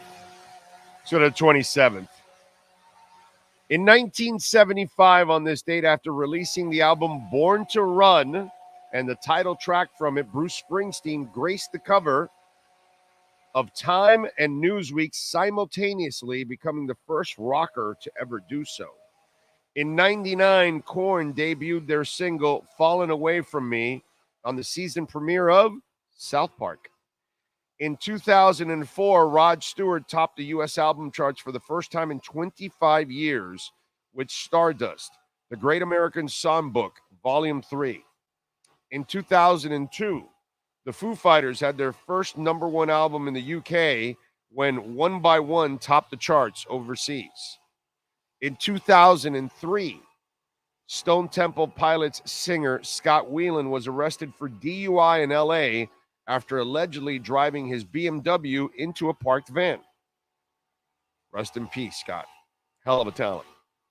In 2013, Velvet Underground singer Lou Reed died of the age of 71 from liver disease. And that, my friends, is what happened in music history. Excuse me. Now let's go to birthdays today. On October 27th, Lonzo I'm Always Injured Ball is 26 years old. Still young with all those injuries. Jesus. Theodore Roosevelt, by the way, was born on this date in 1858, died in 1919. Samantha Logan, actress, is 27. Kelly Osbourne, Ozzy's daughter, she is 39. Let's see. Who else? John Cleese, actor, is 84 years old. Casanova, rapper, he is 37 years old. Marla Maples, she is 60 years old. And that's about it. And they put Marla Maples reality star. She just kind of became famous because she was just the wife of Trump, right? Was it Trump that Marla Maples was married to? Was it Trump, right? That's what she became famous for. She wasn't really, I don't know. But then again, I don't watch a reality show, so she might be a long-standing person in some silly reality show that's out there. There's a whole crap ton of shitty reality shows that a bunch of you out there watch, which I have no idea why, but apparently some of you like to watch some of those crappy reality shows. What are you looking at? You're looking at who she was married to? So Derrick Henry being linked to one team before the trading deadline. And the Ravens may have had a closer eye on Henry than usual, according to Tony Pauline of Sportskita.com.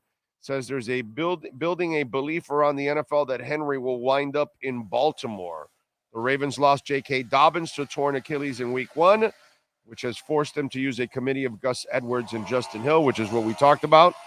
So Dalvin Cook, which one of you brought up, which is great, and Derrick Henry, which, again, it is shocking to me how Derrick Henry sits there, and if you're a running back away, it's interesting. And remember what I pointed out last year, that Derrick kind of wanted to become more of a pass catcher, and he caught more balls last year than he ever had. And I think it was to kind of show people, hey, guys, I can catch the ball too. So if you're interested, and man, that guy, That poor guy, man.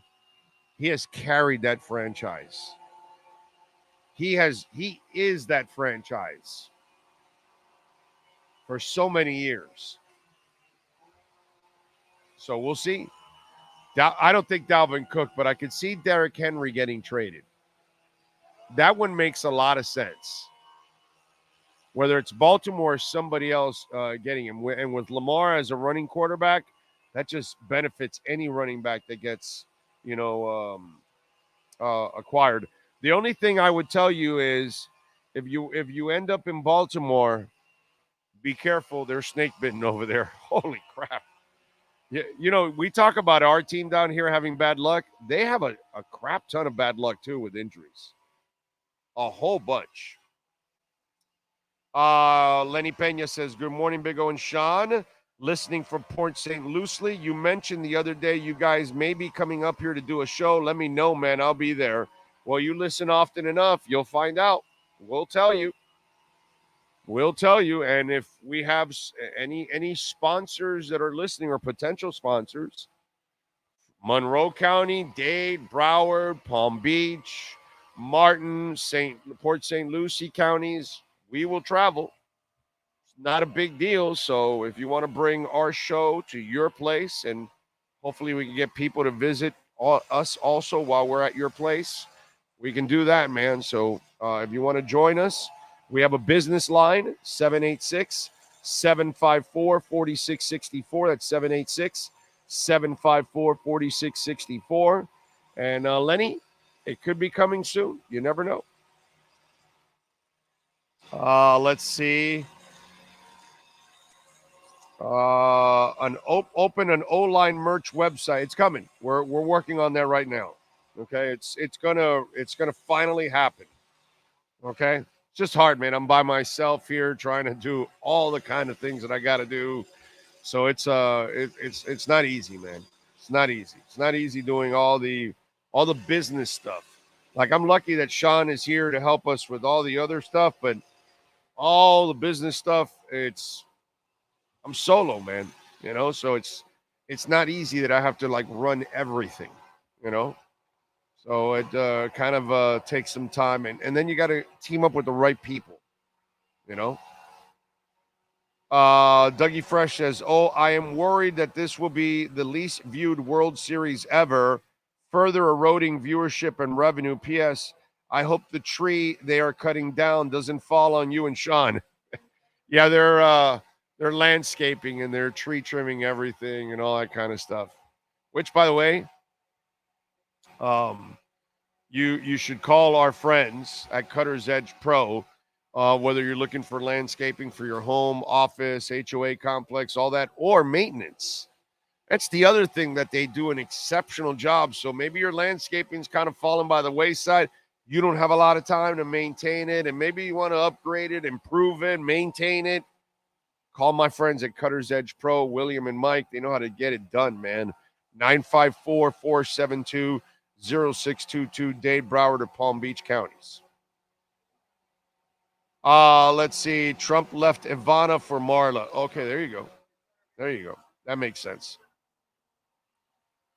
And as for the World Series, Dougie Fresh, it's interesting. They had more attendance this year, but it was kind of playing off of the pandemic stuff. Their attendance isn't really up from 10, 15, 20 years ago. That's down. But revenue, they are charging more, so they're bringing in more. And they're even talking about expanding. So I'm not sure what's going on with baseball because the message doesn't match the atmosphere. And maybe it's because we don't do a lot of talk of baseball on the show, but it just doesn't seem like there's much interest in baseball in general, period. I just think it's a sport that's dying. That's been dying for a while now. So I'm not sure. I think that a lot of the information that comes out of Major League Baseball, it seems to me like it's misinformation, that they're trying to hype up their sport more than what it really is, because I don't see people excited about baseball at all. Sure, there's a couple towns in this country, New York and Philadelphia and Chicago and Boston and LA. And I get that there's a couple of towns, but overall, I don't see the hype in general. I don't see it on Sports Center to have the same kind of hype that it used to have. None of that. None of that. So it's an odd thing. I know here it's practically dead. Big O, did you see the Titans? Yes, I saw that they're going to play Will Levis. Yeah. I might as well. Where are you going? You're not going anywhere with Tannehill. And I know he got injured, right? Tannehill's injured, right? Isn't it? But you're not going anywhere with Tannehill. You're still better. You're better off trying to find out what you have in Will Levis. And by the way, that tells you that Malik, how bad is that for Malik, huh? Yeah, I told you, when they picked up the guy off the street and started him over Malik, it's like Malik must be so remedial. You know, he must be so freaking lost that like there's no hope. Like they made a huge, like how do you interview the kid? Didn't you test his IQ? So, yeah. Those who watch reality shows are rubberneckers. Big O, what's your score prediction for the Dolphins-Patriots game? I got 31-14. Oh, God, no way. I have, I'm going to go 23-17.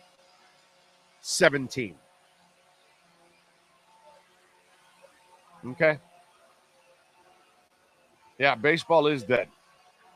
Kids like playing baseball, but my kids don't like going to MLB games at all. Yeah, I'm not sure if kids really love playing baseball anymore. I kind of disagree with that. I think they'll do it, but I'm not sure that they love it. I think very few of them love it. I think they want to play other things like basketball or soccer or football or something like that. You know? I'm not sure about that baseball stuff for them. I almost feel like it's seamhead parents putting their kids in it and kind of forcing it. Testing his IQ would hurt too many feelings. Well, you better do it if you're going to pay him all that money and draft him, John. I know I would. All right, let's do it. He's ready to go, right? All right, let's get to our BaptistHealth.net/ortho Miami Dolphins report with the one and only Safid Dean. Let's get the latest from the Aqua and Orange with our Baptist Health of South Florida Miami Dolphins report with USA Today insider Safid Dean. From orthopedics, sports medicine, cardiovascular, and even cancer. Get the world-class healthcare your family deserves at BaptistHealth.net. Here's Safid Dean. There he is, locked and loaded and ready to go. How you feeling, baby? You feeling good? I'm doing good, Big O. How you been, man? It's Friday. I am headed out to go see Dirty Honey tonight in Orlando. Dirty Honey, wow. Really, really good young rock band. And they are talented. And I'm a big fan of theirs. They're not coming down to Miami, which is no surprise. So I got to travel up. I'm going to take the wife with me and have a little rock and roll night tonight. Hey, so, you enjoy it, man. That sounds like a great time. It is for me, at least. It may not be for you. May not be for you, but for me, it is an absolutely phenomenal time. So, yes, it is a great way to. And then tomorrow, I'm going to be at Cafe 27 Saturday night. My man, Larry Schlossberg, who runs Craig Zinn's Acura Pembroke Pines, has his own rock band. And it's called Doors Alive. And so they sing a lot of they do all doors. Okay. And actually their singer sounds like a little like Morrison and everything. So I'm going to go see that at Cafe 27 right off of 27th Avenue, Okeechobee Road. So I'll be there Saturday night also rocking and rolling. So it's a rock and roll weekend for me and then a little football sprinkled in. Man, Big O, I'm glad you got your weekend all planned out. I'm going to be home chilling. I'm going to find some games on Saturday. not going to have nearly as much fun as you, that's for sure. Oh, But no, you're definitely not. Now, are Dolphins going to have fun seeing Jalen Ramsey on the field, or is this it going to be just on the sidelines? What does Safedin's gut say? this was pretty funny last night seeing Jalen Ramsey refute Adam Schefter's report, but then hold on. I mean, there's a chance I could play on Sunday, right? Jalen Ramsey, as long as I know him, he's barked like the loudest dog because he is a dog, in the biggest sense of the word, on the field and off the field. Look, Ramsey looks good. I'm still in the very much why rush it. But also, I can understand why Ramsey will get some reps in this game. The Patriots receivers aren't that great. First of all, got Devontae Parker, Kendrick Bourne. All respect due to those guys, but they're not all world beaters like AJ.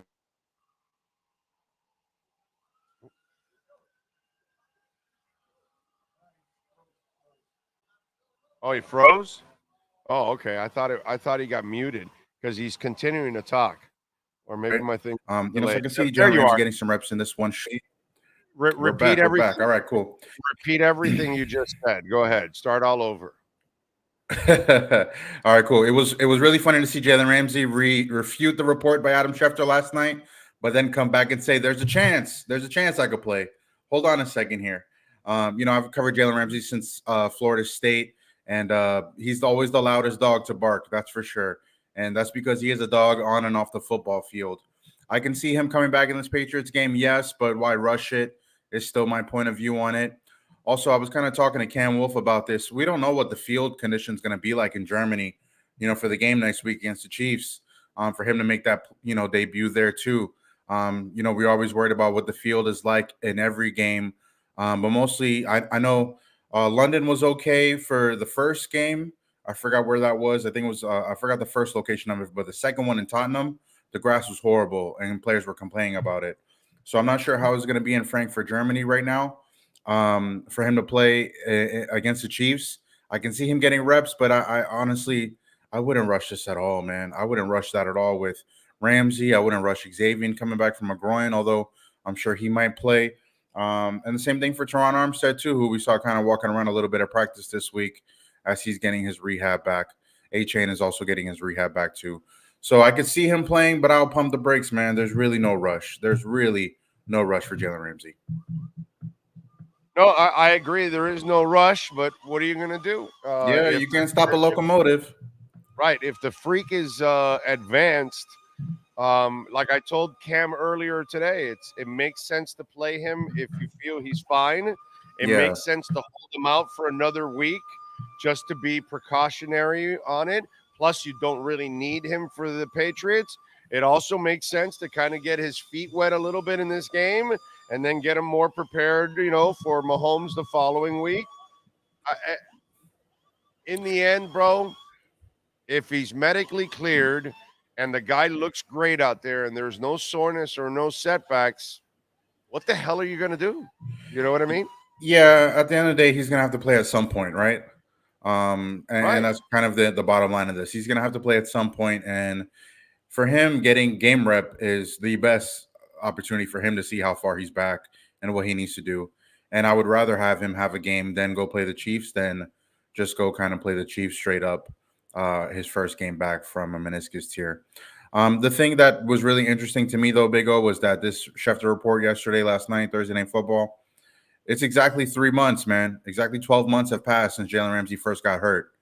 And you think about his progression over these past 3 months, and you think about just in the last 2 weeks alone, him returning to practice and kind of dealing with some cuts, things like that. We don't know how much actual contact Jalen Ramsey's getting in practice. He's not wearing a red jersey, which is encouraging.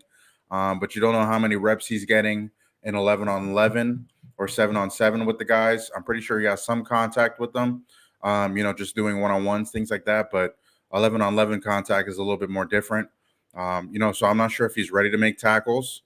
If somebody's running towards him, he can make a tackle. I'm not sure if he's going to be shy about it or kind of apprehensive. You know what I mean? All those things are things you have to put in play here. As much as everybody wants to see Jalen Ramsey comes back, he has to feel 100%, and it's up to him to really feel that way or not. Yeah, and listen, the way he sounds and the way he looks out there, it doesn't look like he's gonna lack any kind of confidence, being out there. I think once he plays, he's gonna feel like you said, he's kind of that dog that barks. So if he feels good, he's gonna go out there with a ton of confidence. Yeah, Now, walk definitely. me through what's your gut tell you about X, about Connor Williams, about who else? Some of the other injuries there. Go ahead, go through them. I mean, the injury list is pretty long this week. We still got to worry about Tyreek Hill and his hip, although he said he's good. He's going to play this week. He's playing. Yeah, he's going to play. Jalen Waddle has a back injury. Hopefully, he's good to go on the other side. Now, hey, listen. Now, if they double Tyreek and they kind of bracket his ass like they did last time, Waddle with the spasms, he's going to have to carry a little bit more of the load, and I'm a little concerned about that because obviously the spasm freaked him out a little bit last week, and Yeah. he left the field, and the tough son bitch came back and had that catch late in the game, which was big. But you got to worry a little bit about that because if they're going to try to take Tyreek away like they did last time, that will put more of the burden on Jalen Waddle. Yeah, definitely. I could definitely see Jalen Waddle getting more of the burden because of all the things that you said. I could also see Cedric Wilson getting some increased, catches. He's been doing really well for them the last couple weeks. Advancing the ball from them, getting some good possessions to advance the sticks. I could see Robbie Chosen playing in this game. I could see Braxton Berrios getting some, catches in this game too. Depending on Alec Ingold, I could even see a player or two for him. I can see them depending on the running game in this one. Jeff Wilson's itching to come back. You still have Ahmed. You still have Mostert as well, too. So I can definitely see this being a game where the Dolphins really spread the ball out around a lot more than just kind of focusing on Tyreek and everybody else falls into play here. But at the end of the day, the Dolphins have to come out of this first of all, but they got to come out of it healthy. Maybe Connor Williams doesn't play an extra week. Maybe you rest X or play him limited fashion. Maybe you give some other guys some opportunities to play some more. We know Javon Holland probably is not going to play. He's probably going to be ruled out. Had a concussion or reported concussion symptoms. And so far, every player in the NFL that has reported a concussion during the week after a game has not played in the next game. So he's going to be down potentially, most likely. So you have some holes there. You have some holes, and you're hoping your depth can really come through and play for you in this game. And we'll see, man. Mike Medina is going to talk shortly after we're done here and give us some sort of report on who's going to be up and who's going to be down on Sunday. Yeah, interesting. I also think they're going to take Saturday you too. Look at Sorry, yeah, I was saying Saturday. they're gonna, what do you mean? What? They're going to name guys questionable and decide on Saturday if they're going to go or not. Okay, yeah, that makes all the sense in the world. Obviously, they can milk it, bro. I mean, they don't have to. And plus, knowing McDaniel, he'll keep you still in the dark. Like, well, we're still, working through things. We'll test him out on game day and see if he's ready to go and all that. And so, he got to play the mind game with Belichick too, man. Got to play the mind game with that guy. Right, yeah. And it'll be interesting to see how he counters what they did to Tyreek last time, because he's got to expect that that's going to come. Although the Gonzalez kid is not there, so that's going to also put a little bit more of a burden on the Patriots, because that now you're losing, talent there. Now the next guy up is not going to be as good as the rookie, who pretty impressive against Tyreek in the first go around. You know who is there for New England? Good old J.C. Jackson, who's from week 1 against the Chargers. He's with the Patriots. He's going to be a corner. And, man, I don't know if you remember week 1, but they put that poor guy on an island and they scored 4 touchdowns on him. So if he hasn't had nightmares about that one, after that game, I'm pretty sure he's not sleeping well this week, knowing that Tyreek's going to be waiting for him this week as well. He's not. The thing is, didn't JC have the injury last year? Didn't he have the knee injury? He did have the ACL, yes. So the ACL. So he's probably not. That's the thing. He's probably not himself yet. Yeah, he's still probably working his way back. You know, and more power to him. But hopefully he doesn't have to see Tyreek Hill this week, or maybe he will, and we know what's going to happen if he does. Yeah.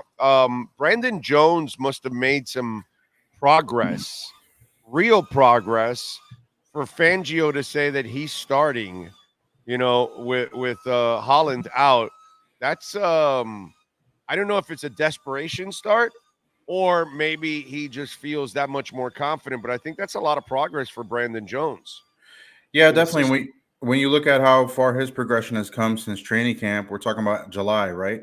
From July to October, you got to take some significant strides. He's got 7 weeks in the season where he's played in some sort of fashion after training camp. So is it a desperation one? I don't know. I guess it's more that they have him on the roster. He's there on the roster. You know, trade deadline's coming up in 4 days. Who else would be the option? Yeah, you're looking at Elliott. You're looking at you know, whoever else on the back end there. Let me pull up the roster here. Elijah Campbell, Deshaun Elliott. You know what I mean? It's really just those two guys as safeties, unless you're going to, you know, put a nickel back there or something like that. Or Ramsey's going to come back and play safety. Okay, I thought it would. That's right. I thought it would be. Right. If anybody comes back, I mean, look, I think the Dolphins need to make a trade here for a safety, somebody on the back end to help them out. I'm not sure if linebacker is the way to go. Maybe it is, maybe it's not. But I would think another safety would be great. The thing with the Dolphins here is you're getting Jalen Ramsey back. So, in a mental standpoint, it kind of feels like a big trade already happened. You know what I mean? You're still waiting to see this guy on the field and what he could produce for you. Because not only does Bradley Chubb know this defense, this is Jalen Ramsey's defense as well. It's kind of what he played with the Rams. And it's kind of what he's played most of his career too. So you know you're gonna see if we'll see if Jalen Ramsey's gonna be in the nickel a little bit. I think he's gonna be more X, more of a corner. You know, actually on the boundary a little bit. But I would like to see the Dolphins get another secondary guy in at the deadline to see if they could really just have a veteran presence back there, somebody they can rely on a little bit more than Deshaun Elliott and Brandon Jones and who was the other guy that I just mentioned, and Elijah Campbell as well. You know, all those guys have their roles in the special teams and playing sparingly in the secondary. You know, against the Eagles, you don't want those guys out there, but you had them out there. You know. Yeah. Oh, by the way, couldn't they have made the trade for Kevin Beard like these people did, like Philly did? Damn, dude, they got him for nothing. Yeah, man. It's look, Howie Roseman is probably the best GM in the NFL because of all the trades he's made. You look at the Chauncey Gardner trade, what it did for them last year, got them to the Super Bowl, and I think they expect the same out of Kevin Byard this year too. Howie Roseman and that Tennessee GM, they have their numbers on this. They're on the same speed dial, man. I'm interested to see what the Titans do. I heard you speaking about Will Levis earlier, but yeah, I think Derrick Henry is going to be on the move at some point here in the next 4 days. Aren't they not trading Derrick Henry and Dalvin Cook and Chase Young to Miami? No. Dolphins need another running back, in my opinion. You know how I feel about this. But I don't think the Titans are going to trade in the AFC. It's just interesting to see who in the NFC will pony up for that. If I'm the Cowboys, I go get Derrick Henry. If I'm the Lions, I go get Derrick Henry. The Ravens. The Ravens is actually the good one to get either Cook or Henry. Yeah.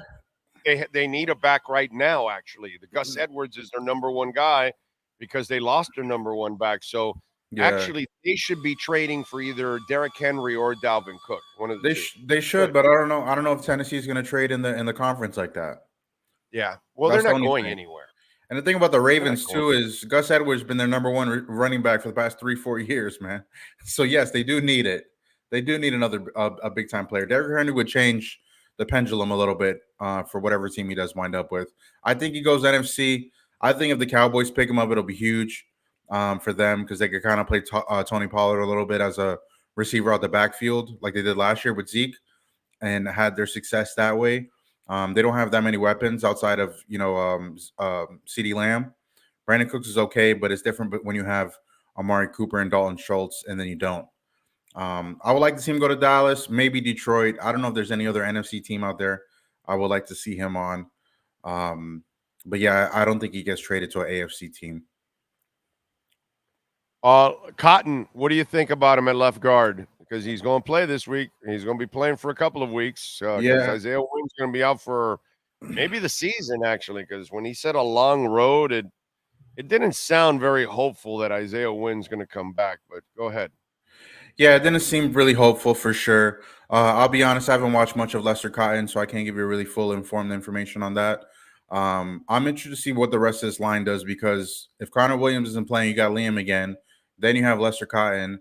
You already have who was it out? Win? Connor's playing. Connor's playing. You hope he plays. You hope he plays. If he can get another week on that groin, by all means, give it to him. Right? If he's practicing on a Thursday like he did, he practiced Wednesday and Thursday, just like Tyree practiced yesterday. I'm sorry, you're playing, bro. You're playing. Yeah, you gotta have to play, right? Yeah, you're playing. Especially if you're especially the rep. And you're playing the Patriots, who are going to do all kinds of funky shit to you. You better play your best, especially on the O-line, because you want to protect Tua. I think Connor plays for sure, dude. Yeah, at least that's what I. Doesn't your gut say the same thing? It would be nice to see him back for sure. I know he's been limited in practice this week. We'll see if he ramps up the full today. That would probably be the best indicator, if he does play or not. But you're right, Big O. These guys have to play. If you're close enough to play, you got to play. And also, you get some chemistry, coast back, and who knows? Maybe you put Eichenberg at left guard. All right, I'm just kidding there. I was just kidding there. I think you gotta go with Cotton. Give him. I like Cotton because he can maul people. Now I know he struggles in pass pro. That's his thing. But Kendall's done a solid job, and if you get Connor back, then you've got like a really nice, rooks, surrounding him. You know what I mean? If you play chess, you know what I'm talking about. So you got like these nice rooks right around him to kind of help him out a little bit. I'm interested to see how that kid develops because to me, the road grading part is something that you need to teach in today's league, whereas pass pro is more normal now in offensive line play. And I think you can teach that a lot better. But being able to maul a guy in front of you, I think that's almost a luxury in today's game, to be quite honest. Yeah, and he definitely. could do that. Yeah, and how McDaniel plays offense is, RPO. There's a lot of RPO plays there for sure. And then you have the you have the opportunity for the lineman to kind of get too far downfield if it's not a run play. So kind of being able to differentiate all of that is important as well in live game action. All right, what's the prediction? What do you got happening on Sunday? Man, I need to pull up my score. I had a great score prediction for this game here. Obviously, I got the Dolphins winning in this one. What's my score here? Put it up here. Dolphins 34-23. Maybe I gave the Dolphins too much points. You're laying the 9. Yeah, I laid it down, man. I think it's gonna probably be a run game. Tua's gonna have some big plays. They'll probably bury them pretty early. But I could also see this being kind of a close game. The Dolphins need to wake up in the second half for it, and they kind of win a close one. I'm hoping for the points, though. Yeah, I hope you're right, but I think they don't win by the points. I think they win, but I think it's like a 3, 4, 5, 6 point game. I think it's just within a score that they stay in. I just think I give the old man credit on defense. I've lost respect for him as a head coach since he can't win with anything outside of Brady. But defensively, Belichick is still one of the best, bro. Nobody can win outside of Brady. All right. But you got to do something else, bro. You got to be able to get to the playoffs and do other things with other quarterbacks. You got to show me something, bro. Andy Reid changed teams. This is what he'll show you. This is what he'll show you, man. This is what he'll show you, and he'll say, I have 3 times more than Andy Reid does. Yeah, I know, but you got it only with one guy. So that's my problem. Who cares? Who cares? Yeah, no, I get it, but I'm more impressed with Andy Reid than I am Belichick. I'm more impressed with Don Shula than I am with Belichick. I'm more impressed with Joe Gibbs than I am with Belichick. Belichick showed me he can win, but only with one guy. He didn't do anything else. That's like Eric. What happens if Eric Spoelstra only wins with the big 3 and can't prove that he can win with other teams? And then he just doesn't matter. He already won. Yeah, but it'll be kind of like Yeah, but it'll be like, yeah, you were just carried. Whereas he's done other things with all kinds of other teams where they've won, gone to the playoffs, gone to the conference finals, gone to the NBA finals. You know what I mean? That's winning. super impressive. That's Yeah. winning. That's what I need to see. With Yeah. Shula, you won it with a couple teams, but then you made it back with 2 backup quarterbacks in Woodstock, and then you made it back with Marino. That shows me that you made it with 3 different teams. Yeah, Joe Gibbs. You know what I mean? Joe Gibbs has 3, Don Shula has 2, and Andy Reid just has 2. Right. Joe Gibbs has the greatest accomplishment of all head coaches. Yeah. All of them. Andy Reid just 3 got titles, 3 different quarterbacks. None of them Hall of Famers.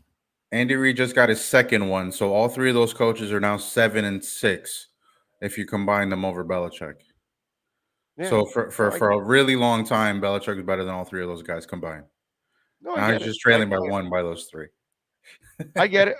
I just I gotta see you do something different, bro. I gotta see you do it with another group of players. All right, follow him on Twitter at Safid_Dean. What are you working on the USA Today? Yeah, I might go to Dolphins today and see if Jalen Ramsey's gonna speak some more, bark some more at us. But I don't think so. I don't think they activate him until maybe Saturday. If they do, obviously we're gonna have to see what Mike McDaniel says. Good thing we got Tyreek yesterday saying I'm good for Sunday. Yeah, man, I'll be at the game on Sunday checking them out and looking forward to joining you post game as well, Big O. You got it. An early post game. Thank the Lord. Yes. Catch you on Sunday, my friend. Appreciate you as always. Thank you. Have a good one. Enjoy your weekend, Big O. I definitely will. Be good, my friend. You too. We will rock out this weekend. Thank you, Safid. There we go. USA Today. Check out his work there and his podcast, by the way. He does an excellent job. There you go. All right. And, of course, call our friends at baptisthealth.net/ortho, folks.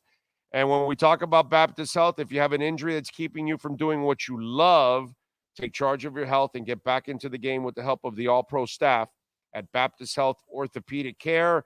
And we have locations from Monroe County all the way to Palm Beach County. So check it out. The staff at Baptist Health Orthopedic Care is comprised of highly specialized, board-certified, and fellowship-trained orthopedic physicians, supported by advanced practice providers and athletic trainers, all of whom play a vital role in the patient's experience. BaptistHealth.net/ortho. The Baptist Health of South Florida Miami Dolphins report with insider Safid is brought to you by Baptist Health of South Florida. From orthopedics, sports medicine, cardiovascular, and even cancer. Get the world-class healthcare your family deserves at BaptistHealth.net. All right. Yes. Let's see. All right, what do we have here?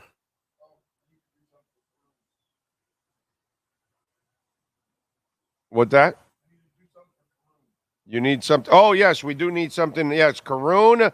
Happy birthday, Karoon. And you, sir, are nothing but a blind ass fan alert. Look out, everyone. We've got a blind ass fan coming through.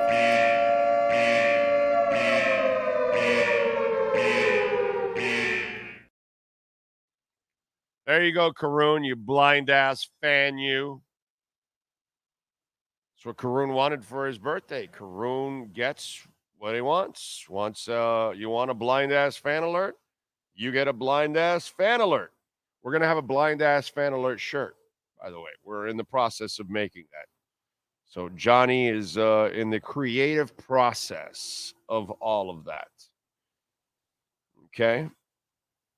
We have to also give Shula credit for going to the Super Bowl with the Colts and Morrow backing up an injured Unitas. Exactly.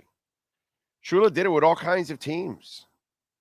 So, that's what I need to see from Belichick. I'm sorry. It's great that you won all those titles. I respect the shit out of it, but it's not the most impressive thing I've seen because you have shown me that you're a one-trick pony with one quarterback. You can't do anything else with anybody else. He did make the playoffs, right, with Mac Jones his rookie year, right? They made it. And it snuck in because, of course, the NFL allows way too many teams into the playoffs. And that's not a Dolphin thing. That's just an overall. I've said that for many years now. Rosendo's in the house. Folks, don't forget to smash the hell out of the like button. Remember, you can make a donation through Cash App or Venmo at Cash Big O Show. That is Cash Big O Show. Red Skelton says, we've never been fully healthy all year, and damn weekend in the two big games that we lost. My brother, find ways to win. The Eagles had a whole bunch of injuries in their secondary. They had guys that were signing off the street the last couple of weeks that they're playing. Find a way to win. Build your team in a sense. That's just the way it is. You're never gonna be fully healthy. And that's where I tried to warn everybody after this last game. Oh, well, wait till we get everybody back and we're fully healthy. Well, then didn't you just lose Isaiah Wynn now? Isn't he pretty much done for the year now? Like, it's every week you're losing people, and you lose them for a week or two or a month or the rest of the year. And then you got a guy or two coming back, and then you lose another guy or two. For us to don't ever sit there and expect to be fully healthy. If the Dolphins are ever fully healthy, brother, kiss the ground you're walking on. Thank every football god that exists, because it's just hard. It's almost impossible in this league to be fully healthy. It just is. Find a way to win games, period, when you're at it. And, the Dolphins ended up just kind of killing themselves in that game against Philadelphia in so many ways that they pretty much burned themselves from winning that game. So, let's see. Actually, we have to give credit to Joe Namath and the Jets, because the great upset loss made room for Shula to come to Miami. Nah. We're good. I don't think so, because I that was a Joe Robbie thing, that he knew that Wilson was not the coach, and then he went and made the trade for all of that. I know what you're saying, that by the Jets winning and the Colts losing, that opened the door, but who knows, dude? Maybe they get him even after the Super Bowl. Obviously, they weren't willing to keep him, but you might be right. Maybe that whole thing that, with the Jets upsetting them, it kind of set that up. But who knows? Who knows? The good thing is, man, that the AFL really made such an amazing impact that brought us our Dolphins, too. That's the other thing. After Brady left Belichick, he's had a losing record and only one playoff appearance. Yep. Yeah, he's nothing. We better not lose Kendall Lamb. Yeah, no. Karoon, thank you for the love in the super chat. That meant the world to me. Thanks, Big O and Sean. You got it, Karoon. No problem. You are very loyal, and we are loyal to you. Shula did it with Tom Maddie playing one emergency QB as well. Yeah, that's pretty cool. Let's see. The Eagles were missing players, but not X factor like ours. But I agree with you. It's just, it is what it is, man. And unless you were missing like Tua or something, you had a chance to win that game, and you got to find ways to win. Period. Because you have no idea where you're going to be 2 weeks from now. It might be even worse. Oh, does the NFL actually grade its officiating? Yes, it does. Yes, it does. Yeah, when you screw up, you pay the price with fines, with lesser opportunities at playoffs and stuff like that. So, yeah, you do suffer setbacks if you don't do a good job. We just don't know about it because they kind of do it behind the scenes, and we're not really keeping up with all the referees in each game and what they're doing and who's getting all the primetime games and who's not.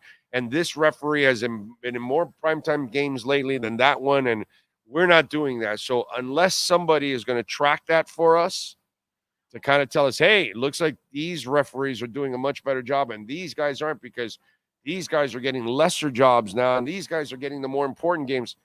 I don't know. I don't really keep up with that, to be quite honest. I got enough shit to keep up with just the players, and now you've thrown all this financial shit at us with salary caps and bonuses and dead cap money and all this other crap that we got to learn about. Now I got to learn about which referees are getting time and which ones aren't, and all. Oh God, that would be just too much for me. Too much. So it was a Carol Rosenblum thing. Yeah, he might have. Yeah, Rosenblum might have been too cheap to keep Shula. You never know. Oh, in your opinion, what's more important for a QB? Physical abilities like Allen or mental abilities like Montana? Well, Troy, I've talked about this many, many times already. You can be tall, you can run like the wind, and you can throw it right out of the damn stadium. Doesn't mean shit to me. Are you smart? Do you have accuracy? Do you have ball placement? Do you have anticipatory skills? Those are the 4 traits I need to see if you're going to be a great quarterback. Now, if you have these and you're tall, that's awesome. If you have these and you can run like the wind, that's awesome. Okay? If you have these and you can throw it out of the stadium, that's fantastic. And if you have all 3 of them and these, then yeah, you're as complete as it gets. But you better have these first. You have to have a combination of these. If you don't have any of these, I don't give a shit what you are here. None of this matters to me. Why do you think? Watch how I grade quarterbacks, how I watch quarterbacks. I don't watch them based on their physical abilities. I watch them based on the touch passes, the accuracy, the anticipatory skills, the intelligence. That's what I watch them on. And if I don't think you have those on a consistent basis, then I'm not ever going to be a real believer that you're going to be a great quarterback. Can you be an athlete and get away with stuff here? Yeah, of course you can. And plenty do it, like Lamar Jackson, who really doesn't have these. So, Justin Herbert has no anticipatory skills. None. He can run like the wind. He can throw it out of the stadium, but he has no anticipatory skills. So, I think IQ-wise, I don't think he reads and reacts as quickly as you would think. So, it all depends on the player. I also question his mental makeup, like his toughness. I think Herbert's kind of soft. But to me, that's where a quarterback becomes a quarterback. That's why Montana and Breeze and Peyton Manning and Tom Brady and all these kind of guys were great. They had some of those other skills, but they were smart. They had incredible accuracy, ball placement, anticipatory skills. It's the kind of stuff that's what makes you an elite quarterback, man. That's what makes you an elite quarterback. Yes, sir. No, in the chat they were asking if Harlan was going to be the announcer this week for the Sunday game. Well, I have no idea. It is not. Oh, it's not? It is not. It is going to be Spiro Deeds and Adam Archuleta. Spiro Deeds. Deeds. Don't say. Spiro Deeds and who are Adam Archuleta with the DD. Archuleta's doing the Dolphins game? Yep. I think he's back on the Tua bandwagon now, right? You didn't hear me groaning over here when I saw. I was like Archuleta. Yeah. Has he figured it out already that like Tua's a really good player? You can't, right? He's one of those guys that's gonna just change the narrative. He's got to be the one. The goalpost. I believe so. We'll see. We'll see how the game goes. Okay. All right. I haven't heard him. Damn, I miss Kevin Harlan. Yeah, I haven't. But Archuleta, Jesus. And you played the game. I get it when some of the media members don't really understand how good Tua is. All right, you're a media member. We're gonna get things right. We're gonna get things wrong. But when you're a former player, bro, and like Keyshawn Johnson says stupid shit like he's a one-read guy, and then some of you idiots then repeat what a dumbass says. And Keyshawn played the game. How are you a one-read guy when you manipulate coverages with your eyes? What a fucking idiot, dude. Seriously. Like Keyshawn Johnson, you are a stupid mother effer, bro. One read quarterback, and you played the game. This is why I don't automatically respect any player's IQ. Because sometimes I think they just get away with their athletic ability, and it's not really that they have a high IQ and really understood what they were doing. You know what I mean? And Keyshawn Johnson is a beautiful example of that. Like, dude, you played receiver. You played with quarterbacks. And you watch the guy and you walk away with he's a one-read guy?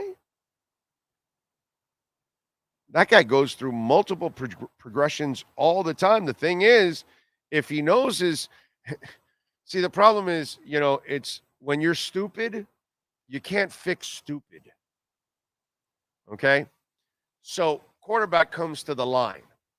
Okay? I'm correcting a former NFL player with this. This is embarrassing. Okay? So, Keyshawn's stupid ass, because he's a dumb motherfucker, okay? He goes to one read. Well, dumbass. It's an intelligent quarterback that comes to the line, looks at the coverages, and knows where he's going already. That's what Manning did. That's what Brady does. That's what Marino did. That's what Montana does. That's what every great quarterback does, pretty much. The ones that are already like chess thinkers, like they look at it and they go, oh, okay, I know what you guys are going to do now. I've seen this on film a whole bunch of times.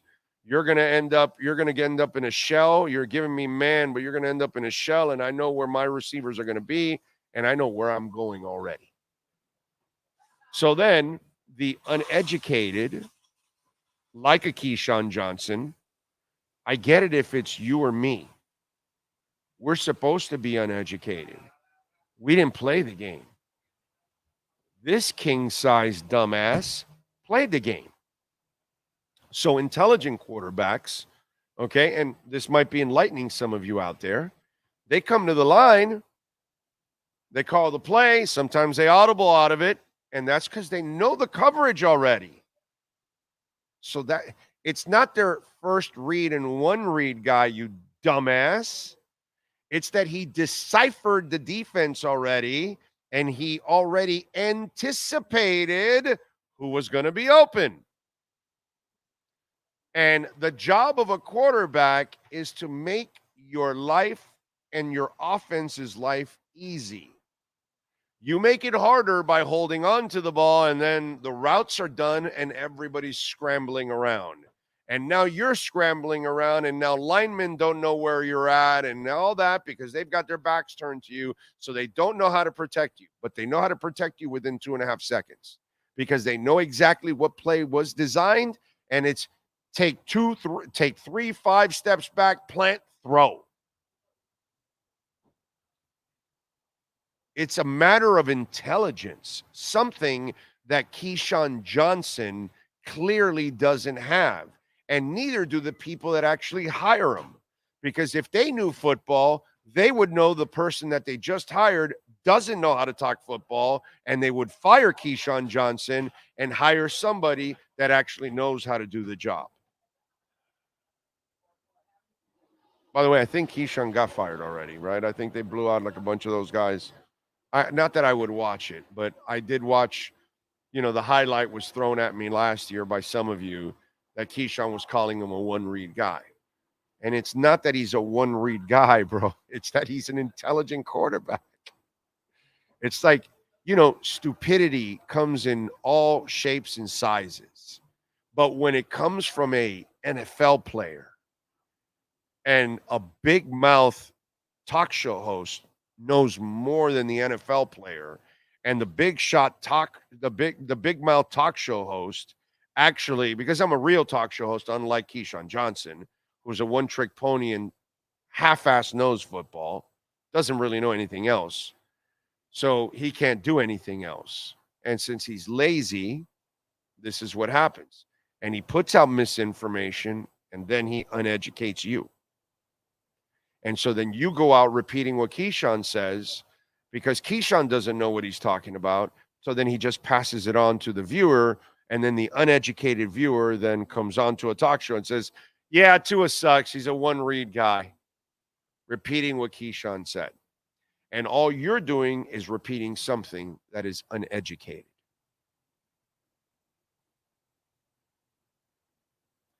So, it's also, I tell you this all the time, right? I tell you, who are you listening to? Who are you reading? Who are you watching? Is this person credible? Do they know what they're talking about? Because of these 24-hour news cycles, they put a lot of people on, and most of them don't know anything. We got a whole bunch of newscasters, sportscasters in town, a whole bunch of new ones. Do you think they have any perspective of what's gone on in this town in the last 10, 20, 30 years? Do they have the history of it and all that? Not at all. Do you think that they have any insight that they can provide, that they know anybody on any of these teams? Not at all. But they got to fill time. So they got to bring, and nothing personal against any of them, okay? But, when you do have people that are credible and that they know what they're doing, bro, keep them, embrace them, because your product is only going to go downhill. So if you want to entrust a Keyshawn Johnson on your staff, why is my watch going crazy? Is there something going on Twitter or something?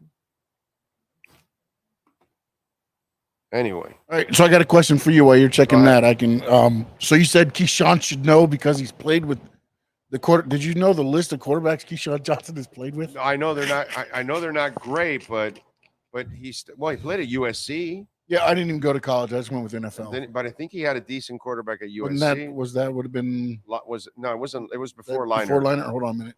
So let me do with the NFL quarterbacks. Right. I think did he play with Palmer? He did play with Frank Reich. Oh, that's not a bad quarterback. O'Donnell. God, as a Dolphins fan, could we ever say Frank Reich's bad? I know that's the thing. It's Jesus like you look at what he did, it's like as a UM and Frank Reich killed me, bro. I have Frank Reich nightmares, bro. I can't stand Frank Reich. If I ever see him, I'm gonna say, hey, I know you're a great coach, you know your shit, but I fucking hate you. Okay, I fucking hate you. What you did to me at UM and at the Dolphins. Jesus Christ, that guy came off the bench every time, and just as the Three Stooges would say, he mortalized us. Yes, he did. All right, go ahead. Neil O'Donnell, Vinny Testaverde, Ray Lucas, Sean King, Chung King, Brad Johnson. All right, not bad. Not bad. Super Bowl winner. Played for Testaverde again for 2 years in Dallas. Parcells reunited. Testaverde and Johnson. And Jake Delhomme was his last quarterback in Carolina. Hey, he's the Oprah of quarterbacks. You get an interception, and you get an interception, and you get an interception. He's fantastic.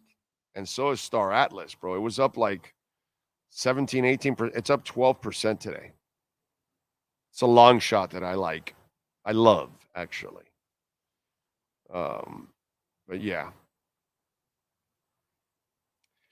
Big O, another dumb narrative is that Tua only tries to throw it to a window and he hopes that the receiver will be there. LOL. That's more quarter. Anybody that says that he hopes to be there, it's like, again, you're just like stupid. It's just, Keyshawn really is terrible and I cannot watch or listen. It's lazy stuff. I've been around athletes for over 30 years now, dude. And I know the guy, once I hang around with him long enough that I get to talk to him a few times, I'll know if he's the hard worker or not. I'll know if he's a smart guy or not, because I've been at this for so long now that I understand when players are actually true pros or not. You know what I'm saying? And whether they kind of know. And listen, X's and O's, players will run circles around me more often than not. But when I understand something and they don't, that's really bad, because it's not supposed to happen. It's just not supposed to happen. But, this is what happens when ignorance is out there, and then people follow up with that. Let's see. The best thing I ever seen is SAS saying Tua only throws 2 yards to Tyreek while they're simultaneously showing him throwing a 69-yard bomb. Yeah, Screaming A just, but again, lazy. So why are you putting Screaming A to talk about something he knows nothing about? He knows nothing about football. Why would you put him out there? Because he's a mouthpiece and he'll say crazy shit and he'll get people. Listen, man, if you can say shocking stuff, then go for it. If you want to shock people, then that's what this business is all about, man. Go say crazy stuff and get them going. John Padilla, give me 1 second. Love on the super chat. Thank you. My father-in-law is coming to town. He's a Patriots fan before Brady. My lady is born a Patriots fan. I hate the Pats. He's pumped they beat the Bills. All right. Well, he won't be pumped after Sunday when they lose again to Tua. But tell him we say hi. Yes, sir. What do you got? Safe travels as well. Rob Johnson. Oh, yeah. Quarterback, Rob Johnson. And Brad Otten were his quarterbacks at USC. Okay. Rob wasn't a bad quarterback.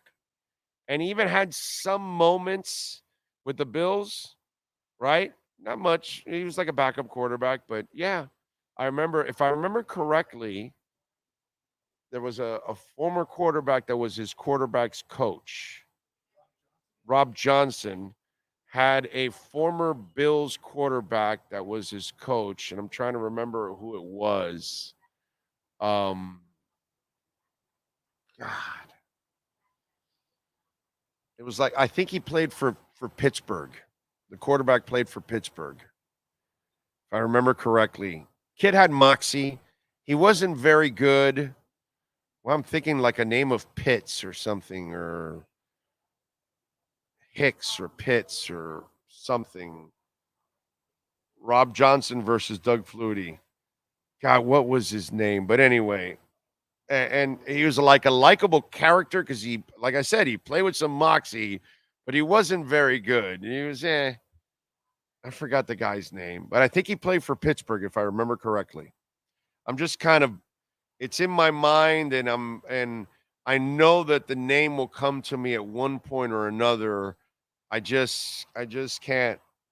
Maybe somebody will remember. Maybe somebody's in Buffalo that's a Buffalo fan watching or something will remember what the hell I'm talking about. But if I remember correctly, Rob Johnson had like a former Bills quarterback that was his quarterback's coach. And he was like a Alex Van Pelt. Very good. Very good. That's it. That's it, Troy. It was Alex Van Pelt, because Van Pelt played for Buffalo. And I was going to say beard, and I think Van Pelt had a beard also. And Van Pelt was his quarterback's coach. I don't know why I remember that stupid shit. And Van Pelt did play for Pittsburgh, actually. I think Alex Van Pelt, because I remember that the quarterback's coach was a former Bills quarterback, and that he played for Pittsburgh. And how old? Yeah, I don't know. I mean, Rob Johnson, that was only like 15, 20 years ago, right? No, 20 years ago. Wow. Okay. No, it's time flies, bro. Time flies. We're completing our 3rd year on this podcast. When people thought, you're going on your own, what is that? You're crazy. Year 3, baby. Here we are. Here we are. J.P. Lossman from Tulane was the guy that came behind. Yes, I remember. I like J.P. Lossman. I liked his moxie. I knew he wasn't accurate, but I thought that he would be a guy that you could actually use as a project, right? But the Bills took him much higher and expected more from him. But he was one of those guys that he had the tools, he had the moxie because he was a tough kid, but he just wasn't accurate enough. And that was, he could never fix his accuracy. And that was something that you saw when I saw him at the Senior Bowl. I think it was the Senior Bowl. It wasn't the East West. I think he was at the Senior Bowl, if I remember correctly. I talked about him. I remember not liking him like a high draft pick, but saying, this is a kid that maybe you could take as a project. But the Bills took him, I believe, in the second round. J.P. Lossman. I believe they took him pretty damn high in the draft, and where he probably should have been more of a third or fourth rounder, kind of like Osweiler was, another guy that I liked, who was raw, was a former basketball player, and then the Broncos took him in the second. But the Broncos had to take him in the second round. I thought of him more in the third or fourth round because he's a project. And they took him in the second because they were a Super Bowl winner or Super Bowl participant or whatever it was back then. They were a high draft pick, low draft pick, that is. So their third round would have been so late, they were probably afraid that somebody would have taken a chance on Osweiler, which is where he should have gone. He wasn't going to go in the second round. And if you remember back in the day, and I'll admit, I liked Osweiler as a project third, fourth rounder, not early first, second, or anything like that. That's crazy. But he would have gotten out of the second round. He would have gotten to the third or fourth rounds if it wasn't for Denver. Overall, they took him to. But then we kind of learned that Elway doesn't know what the hell he's doing. No quarterbacks. One of the greatest quarterbacks to ever play the game, and he can't find a quarterback if his life depended on it. It's amazing. And I don't think it was Alex Van Pelt. It wasn't? No, Alex Van Pelt is the quarterback that replaced Rob Johnson when he got injured in Buffalo. So who was it then? I'm still searching. I haven't found a QB coach for Rob Johnson yet. I'm just letting you know. But Van Pelt did become a QB coach there. Okay, he might. So then maybe I'm wrong that it wasn't Rob Johnson's QB coach. Wait a minute. They said rewarding the longtime backup for capably filling in for injured starter Rob Johnson. This was when they re-signed Alex Van Pelt to a 5-year contract, rewarding the longtime backup for capably filling in for the injured starter Rob Johnson. So maybe he was his quarterback's coach, and then he just took his job. Yeah, mate. Oh, okay. But I remember Van Pelt was like a tough guy. I remember he was never good enough, but he was always going to leave it all out. Like Jay Fiedler, kind of like that. He could do some stuff for you, but he wasn't going to ever carry you, wasn't going to ever lead you, but he was going to sell out and leave everything out there on the field for sure. He would do whatever it would take to win. That's why you'll never get me to trash Jay Fiedler, ever. And I know he's not a franchise quarterback. And I'll never put him in the conversation of Marino and Greasy, and I think Tua will be in that conversation with those guys. I'll never put, but I have nothing, but absolute nothing but respect for Jay Fiedler. He was a man's man. He was a leader, tough ass dude, played with all kinds of injuries. I saw it firsthand. I like him. It's not one of those. He's just not a guy that I could ever pick on because I really respected him. And I knew he wasn't good enough. I knew that, but I have respect for him. Hey, Matt Moore, I got respect for him. Don Strock, I got respect for him. We've had some backups here, guys that have, they served their purpose and fought hard for the Alcuin Orange, and they deserve our respect. Backup, some guys that were starters for a short time that we can respect. He's one of those guys. Christian, thank you for the love in the super chat. Oh, this Eagles loss has me almost dismissing the Pats game and only thinking about KC, I feel it's the only way we gain our respect back. Well, you got to start winning against the elite, bro. That's kind of that was my theme from the Buffalo game. That some of you got all bent out of shape with me on, and it's like, yeah, dude, it's not about being good. It's about being great. So I get it, but they got to win this week. You remember what I said when you went into the Philly game? What did I tell you guys? The beauty of going into the Philly game was that you didn't carry any baggage from Carolina and the Giants, because you could easily have a letdown and then lose one of those games. And then all of a sudden you're in you're like, dude, we really got to win this game because we lost one of these games we were not supposed to. So you got to win this week. So it's not really a matter of, the team can't overlook it and say, oh, we got to get to Kansas City because we got to prove to the NFL that we can beat the elite. Yeah, you do got to do that, but you need to win against New England because it's a division and a conference game. It's a very important game. Okay? Not that New England is a threat, but you want to continue to maintain your pace ahead of Buffalo too. Okay? And you got a conference game next week. So you better win this division/conference game. You know what I'm saying? So it's important. But in general, we're all there with you, man. The entire Dolphin Nation wants to see them beat the elite. Okay? Let's see. Hold on. Okay. All right, I'm reaching out to Mike Reese here because it's already 12:30. So we're going to get him on. And remember, Bitcoin or Venmo at Cash Big O Show. That is Cash Big O Show, Bitcoin or Venmo. Okay. All right. Mike goes, forgot it wasn't a call. Give me 2 minutes.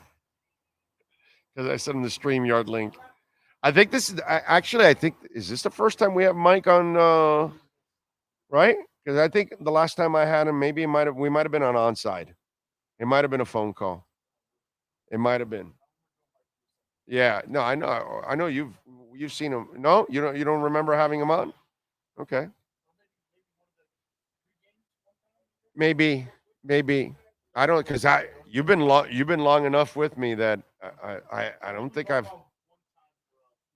Yeah, maybe pregame. That might make sense.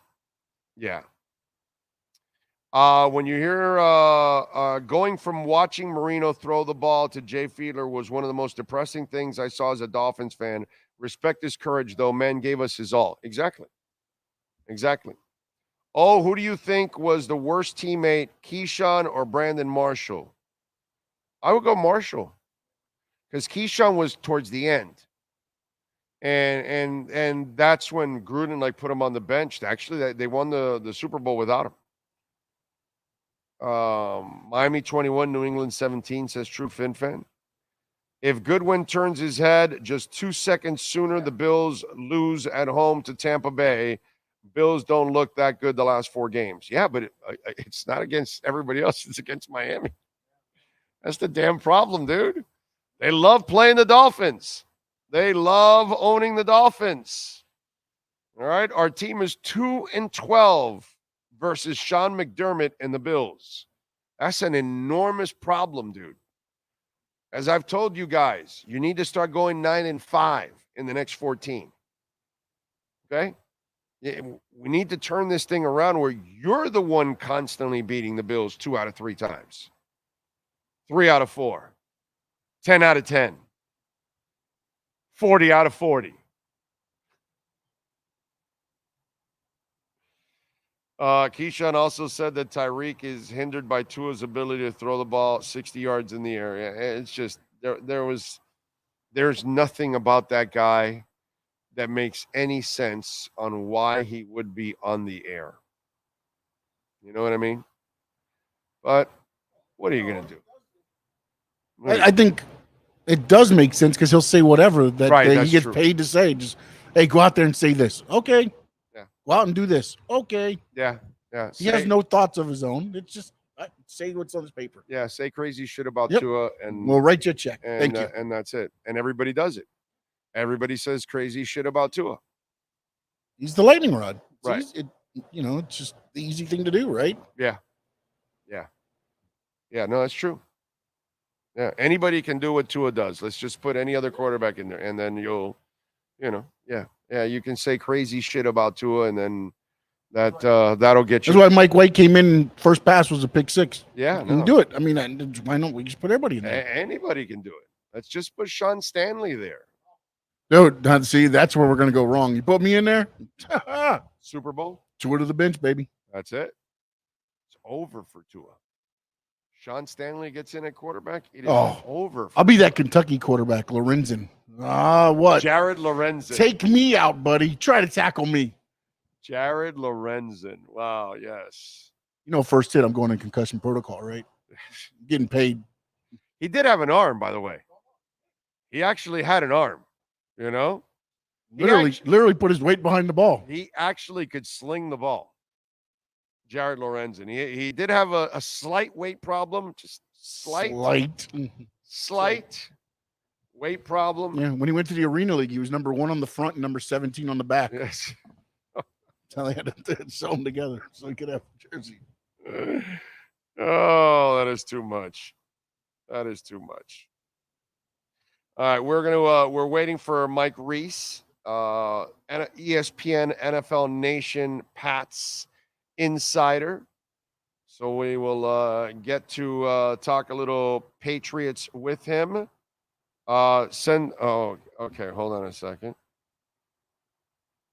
I guess we got to send the link again. Here you go. You got it now. Oh, wait a minute. He also says to send it to this one too. Okay, so I'm going to send you this one also. Okay, there we go. Okay, there we go. Yeah, I guess send it into the other one. By the way, let's see. We got some news here. Let's see what we got. McDaniel says, my gut tells me Connor Williams will be active, but he's not sure that Williams will start. Okay. You got that. He also said he doesn't know whether Xavier Howard or Jalen Ramsey will play Sunday versus the Patriots. Need to see how their bodies respond after practice today. I told you he was going to do that. What else? McDaniel says Javon Holland is not out of concussion protocol yet. Mike says that they will have to go through practice before he can say if Howard or Jalen Ramsey will be starting on Sunday. We would love to have them both. Okay, so you got that. Holland not out of concussion protocol, which was dumb for them to put him back into the game, because that's probably what really set it off when it's all said and done. Let's be honest, because they kept out David Long, but he didn't. And then when he went in, more contact probably didn't help. McDaniel says he will go through practice, listen to Jalen Ramsey and Xavier Howard on how they feel for Sunday versus the Patriots. Will trust their honesty. Says, I'm prepared for either scenario for both players. I don't have a clue if they're going to play or not.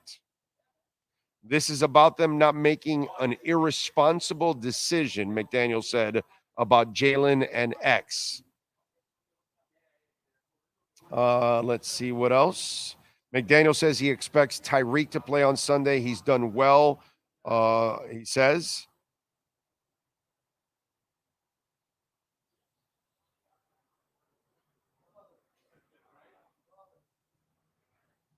Okay. Let's see what else. Nothing else on Tyreek. Expecting to play. Let's see. Yep, that's it. All right, let's do it. Let's talk a little Miami Dolphins and New England Patriots. Remember, our pregame show will start off at 11 a.m. We are live at Walk-Ons in Kendall. So come on out. We got a bunch of prizes we'll be giving away in between quarters, halftime, 2-minute warning, all that good stuff. So make sure you come on out and join us at Walk-Ons in Kendall. All right, let's talk a little Dolphins and Patriots with my man Mike Reese. And of course, you can follow him on Twitter at Mike Reese. You can catch his work at ESPN as he is the ESPN NFL Nation Patriots beat writer. Mr. Reese, good afternoon, sir. How are you doing? Oh, I am so sorry. This you're is not good, bro. it's not the way we like to roll, but I have to tell you, it's sort of the way the Patriots have been rolling this year. They've been starting a little slow. So I started So slow. you're on Cuban time. We got I got Cuban, background in me, obviously, and there's tons of Cubans here in South Florida, and we're notorious for being late. Yes. So in other words, you were honoring us today, and I am honored that you honored us. So it was all good, bro. We're used to it here in South Florida. So You're such a pro, and I don't know if the Dolphins, if this is similar to them, but one of the things that the Patriots, they'll adjust their schedule, on a daily. So you going in thinking, okay, Belichick's at 11, practice is at 11:45. So I knew I was clear at 12:30, and then this morning they switch it up and practice is a little later. So I was coming back, when I got the text, hey, we're ready for you. And it's like, but it threw me off. You know what I mean? It just threw me off just a little bit. So thanks for rolling with me. No, it's all good, man. Listen, we're digital. That's the beauty. I'm not tied to a station anymore where it's all set times and all that. And that's the beauty of being digital. We can roll. I could go to 1 o'clock. I can go to 1:30. I can go to 2. I go do whatever I want. You know what I mean? It's beautiful freedom. Yeah, 3 years of beautiful freedom, my brother. It is just absolutely awesome. It really is a blessing to be able to go on your own and do this thing. Mike, you've been at this for a long time. You've watched, the Patriots be such a great team for a long time. You've watched the Dolphins kind of be a middling team, average team at best. And I've covered them now for 30. This is my 33rd year of it. This is the first time that I actually think they are now on the track to actually being a great team. Not there yet, but for the first time since Danny, they have a quarterback. Because I've always been a Tua guy. I'm one of those guys. I am part of Tuanon, by the way, Mike Reese. I am. I've always believed in the kid. I always thought that his injury history is the only thing that scares me. But his anticipatory skills, his accuracy, his ball placement, his IQ is elite. And to me, that's what made Montana, and that's what made Greasy, and that's what made Breeze, and that's what made Peyton Manning, and that's what made Tom Brady, by the way. Because neither one of those two guys, even though they're taller than all those other guys, neither one of those guys were living on their legs or throwing a ball 100 yards, downfield or anything like that. They lived off of that. So I'm wondering, while they're not there yet, they got to go from good to be great. What do you see from an outsider's point of view with the Dolphins? So what I see is a great job putting Tua in a position to succeed. And, look, I'm always relating it back to the team I covered, the Patriots, right? Like, I think there's a playbook. There's a playbook when you draft a young quarterback, how to help him succeed or how to help him fail, right? And so now, look, you might just pick the wrong guy. He might just not have it. Like, that's possible. But I'm a believer in, to be honest, I'll use Tom Brady as an example. I think the Patriots had a great program system to bring him along and help him become what he eventually became.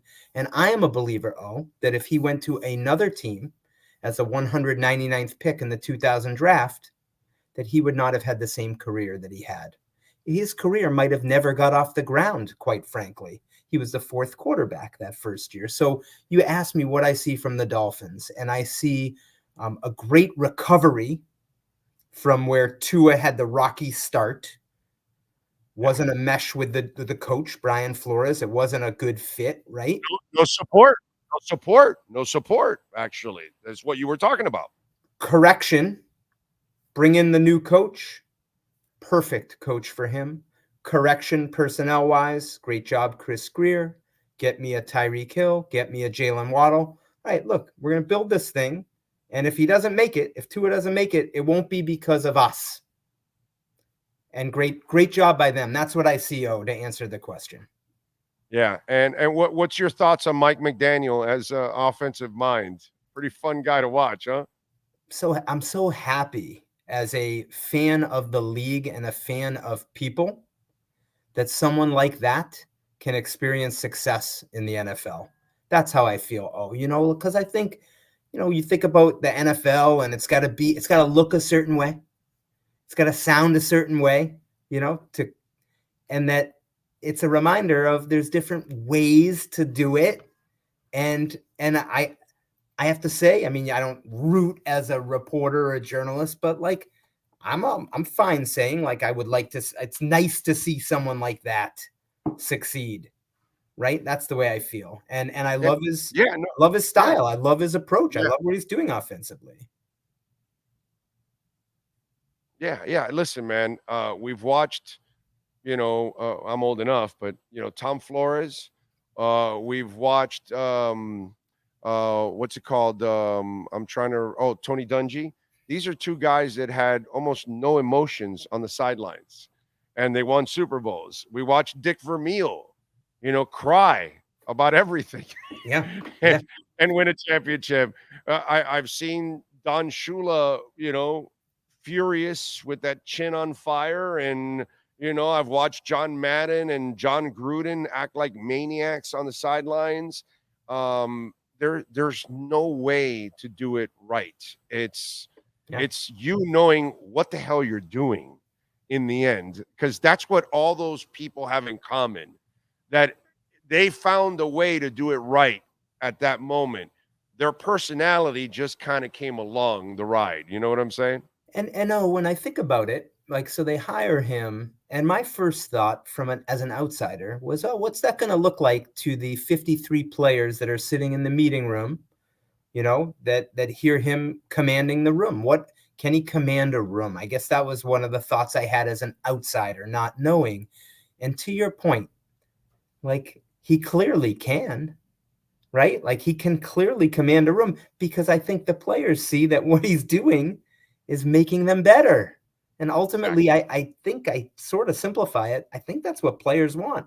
Make me better, which makes us win, which helps me make more money, and we're all happy. Yeah, you and I have been around players long enough.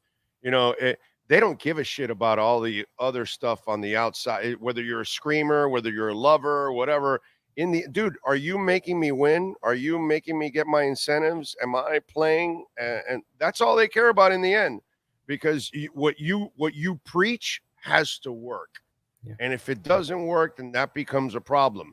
So, Mike, let me ask you something. Right now in New England, I'll give you a couple of examples.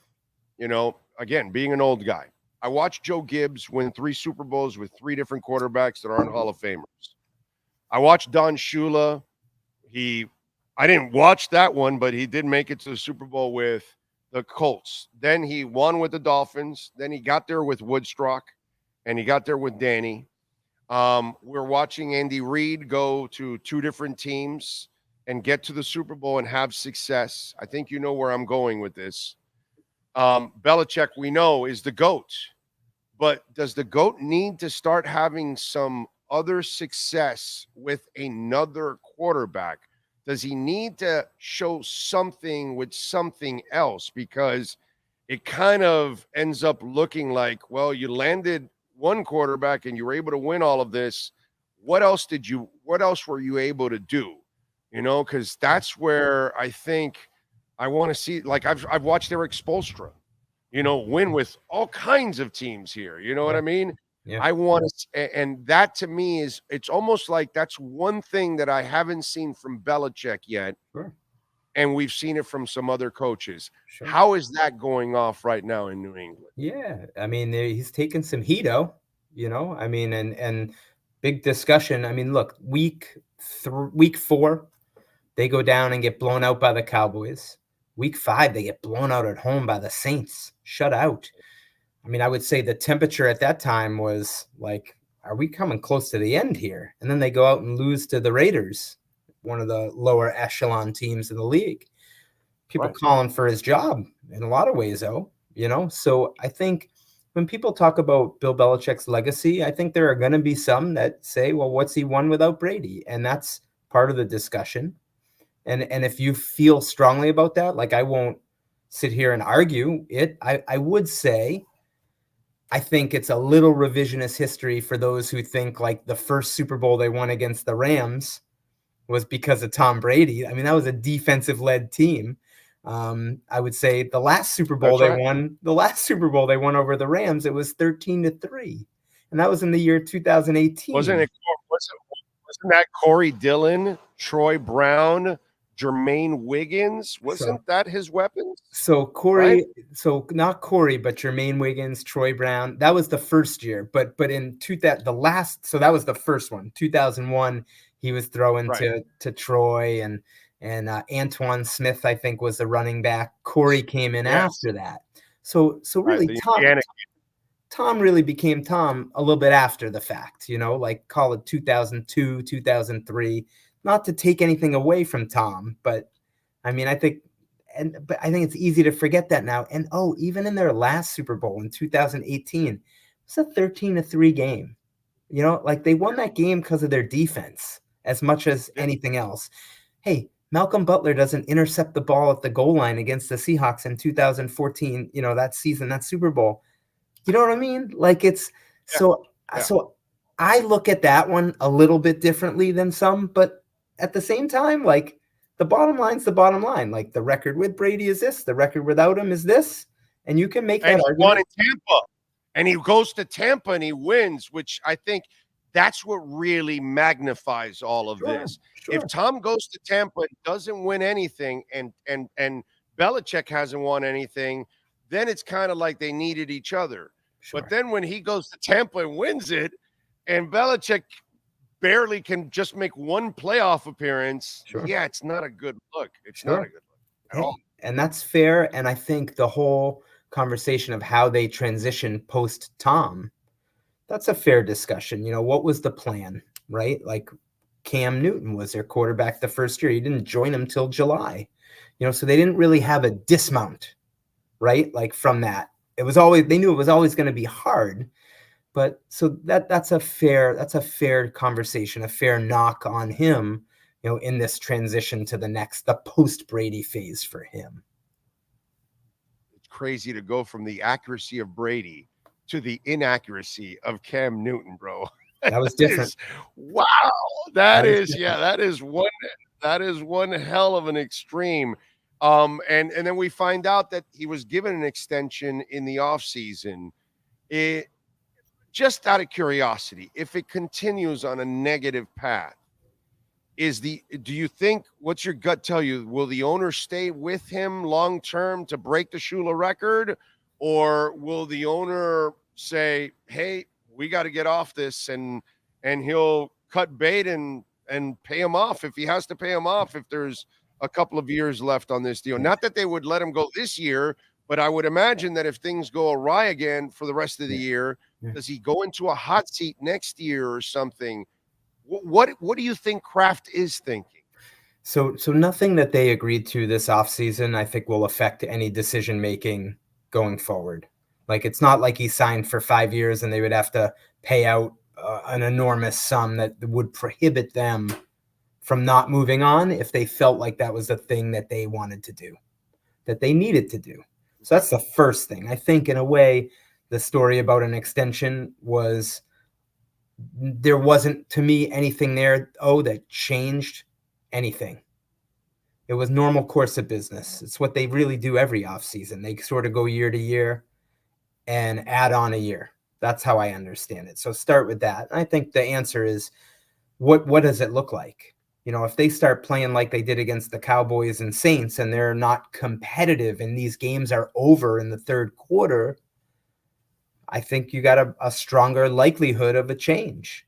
But if they play like they played last week against the Bills, when they looked a little bit more like the Patriots team that we've seen in past years, like I think what my gut tells me, it'll be, hey, like we want you here. Like this is your place, but we got to figure something out personnel wise. Like why? Because I think the questions will be, why are we signing Devontae Parker to an Will he extension? do that? Will he? I mean, I that's a good question. That's a good question. I mean, so and then that leads to a whole nother thing. But I mean, I'm not saying they would take personnel away from him, but more they might urge him to say, hey, like you got to swing bigger, basically, right? Like we can't be signing Devontae Parker to extension for $14 million guaranteed. We can't be signing Juju Smith-Schuster in the offseason when we had Jacoby Myers here and we let him walk. Like let me hear your plan, like, so maybe a little more oversight is what I'm trying to say. And how does that work? I don't know. At this point, will that man allow somebody to be? That's the thing. That's the part I don't see him allowing and saying, no, if somebody's going to be, picking my players, then I'm out of here. You know what I mean? And that's where I wonder how this ends, and that's the sad part, dude, because we're old enough to know it didn't end well for Shula or Tom Landry or Chuck Noll. It didn't end well for Joe Montana. The greatest names in the history of the game have been kicked aside. You know what I mean? I mean, they told Peyton Manning, no, we got a guy coming in the draft. See you, Peyton. We're out of here.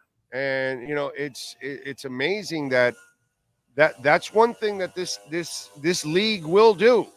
Joe Namath will end up on the Rams. That's how this league rolls. That at one point or another, even if you're a great player, it'll end up ugly and you're Emmitt Smith and playing in Arizona. Yeah. So we'll see. I do think you asked me what's my gut tell me. I think in my heart of hearts, I think the owner, Robert Kraft, really wants to see Bill Belichick break Don Shula's record here as Patriots coach. And part of that goes back to 2020, when basically, the way I view it, Robert Kraft had to make a decision. Am I choosing the coach or the quarterback? Belichick or Brady? And he measured it out and he said, well, Bill probably going to coach longer than Brady's going to play. And then when Brady's done playing, what do I have left? So I think he's got a little bit of a stake in that. And I think that's part of the reason we're having this discussion. It hasn't looked great post Brady. COVID year 2020, 7-9, whatever, it's a COVID year. I almost dismiss it. Coming back up in 2021 with Mac Jones as a rookie, Josh McDaniels offensive coordinator, 10-7 you finish, 10 with the playoff loss. Then last year, and I think that's what did the damage. What was your plan offensively? New offense, Matt Patricia as the play caller, Joe Judge as the quarterback's coach who had never done it before, and it did some damage to Mac. And we talked about at the start of this, you asked me about the Dolphins and Tua and what's the view from the outside. When I look at it, I mean, to me, that's the playbook of how to ruin or really hurt or impede the development of a young quarterback, right? And so I think now you're trying to get that back this year with Bill O'Brien as the offensive coordinator, and I would use the word tenuous. Because I've seen some good signs, where I think they can be a good, they're better than a 2-5 team, but they got to go do it. Signs don't mean anything. It's about that bottom line at the end of the day. So tenuous, this thing could go either direction in my view. Are you a Mac Jones believer? I am. I would say if you asked me that at the start of the year, I would have said I am, and I would have been more decisive and I would have answered it right away. I would say my belief was shaken a little bit this Euro with what I saw in the game against the Cowboys. When he's not just turning the ball over, he's making these decisions that aren't at NFL level, that are turning into points for the other team. So his decisions and his turnovers, they didn't have a chance because of him. It was the first time I had seen that. Same thing happened in the Saints game the next week. It shook me a little bit. It shook me in terms of I still believe in him, and I think he's going to have a long career in this league. And whether it's at an Andy Dalton level, which I don't think there's any shame in that. No, of course not. I think he can do that. I thought the ceiling would be higher. I'm going to hold myself accountable. Like I've said, if you put more around him, I think he could be. I'll say it. I thought maybe like a Joe Burrow. Look, not as gifted, and I was probably too generous in retrospect. But I am a believer, but a little shaken after a couple things I've seen earlier this year. You watch him all the time. I can't say I watch him every down, every play, every game, but does he have a little bit of a conservative nature in him? Because sometimes I want my quarterback to have a little dog and be a little bit more of a risk taker, but obviously risk with intelligence. You're going to take chances, but that's because you're going to fit it into that window. But there are tight windows, as you know, in this league that, this ain't college football where you get sliding glass door windows. No, these are bathroom door windows. And you got to have the guts of a thief in order to do it. Mm-hmm. Is he that guy? Or does he have a little bit of that conservative nature in him where he shies away at times from taking those kind of risks? So he'll do it. He'll take those risks, and to be honest, that's part of what gets him in trouble sometimes. It's calculated, right? It's knowing when to do it. Right. And what I would say about Mac is he's a good kid who wants to do the right thing, and he's really smart. And I think because of that, sometimes it's so polished, it's so buttoned up, and it's so sometimes programmed that you almost want to see what's inside, right. Just let your heart, give me your heart, lead with your heart, And I think part of it is he's 25, he's a young kid, and he wants to do the right thing, and he knows the right thing, and he just hasn't had enough results to feel comfortable doing that, and this is more me talking from a media perspective. You come in after a game against the Cowboys and the Saints where the team basically lost because of what you did. Bang that podium. Right. I am so disappointed in myself to let the team down. And I'm so disappointed in what for the fans, and I'm going to bust my tail to turn this thing around, you almost want to just see that real moment. Right. And I think to me, that's where I'm at on it. Will it get to that point? Because it's all, in my view, coming from a good place with him, good person, wants to do the right thing, knows the right thing to do. But sometimes this, for me, this story stinks, I got to tear it down. I'm going to write it over again, let it out, Right. Yeah. No, I totally understand. Mike, they're asking on the chat board, and it's kind of an unfair question to any coach in the history of time that's had success with one person. How many titles does Belichick win without Brady if he doesn't end up with Brady? And we're 20 years later. We're in 2023. You and I are having this conversation. Does he end up with any titles? That's a tough one. I mean, I'd say possible answer. He's got the 6. I mean, it's definitely on one hand. I'll give him 1 or 2. To me, Sean Payton, what does he have? He has the 1 with the Saints, I think. Something like that, You described the first championship, the way you described it, which is beautiful, the way you described it. It's Brad Johnson. It's Trent Dilfer winning the championship. It's Ben Roethlisberger, his first year, where kid, just facilitate. don't F it up for us. Yeah. We'll do the rest. Yeah. And you're right, actually. If you really look at it, it wasn't like Brady carried them in that first Super Bowl. It wasn't that Ben Roethlisberger carried them in that Super Bowl. It wasn't like, well, Trent Dilfer actually had to make a couple of throws, but still, it was that defense and the running game that carried them, overall. Brad Johnson, actually, I think Brad Johnson sometimes gets a bad rap. He's actually a better quarterback than people give him respect for.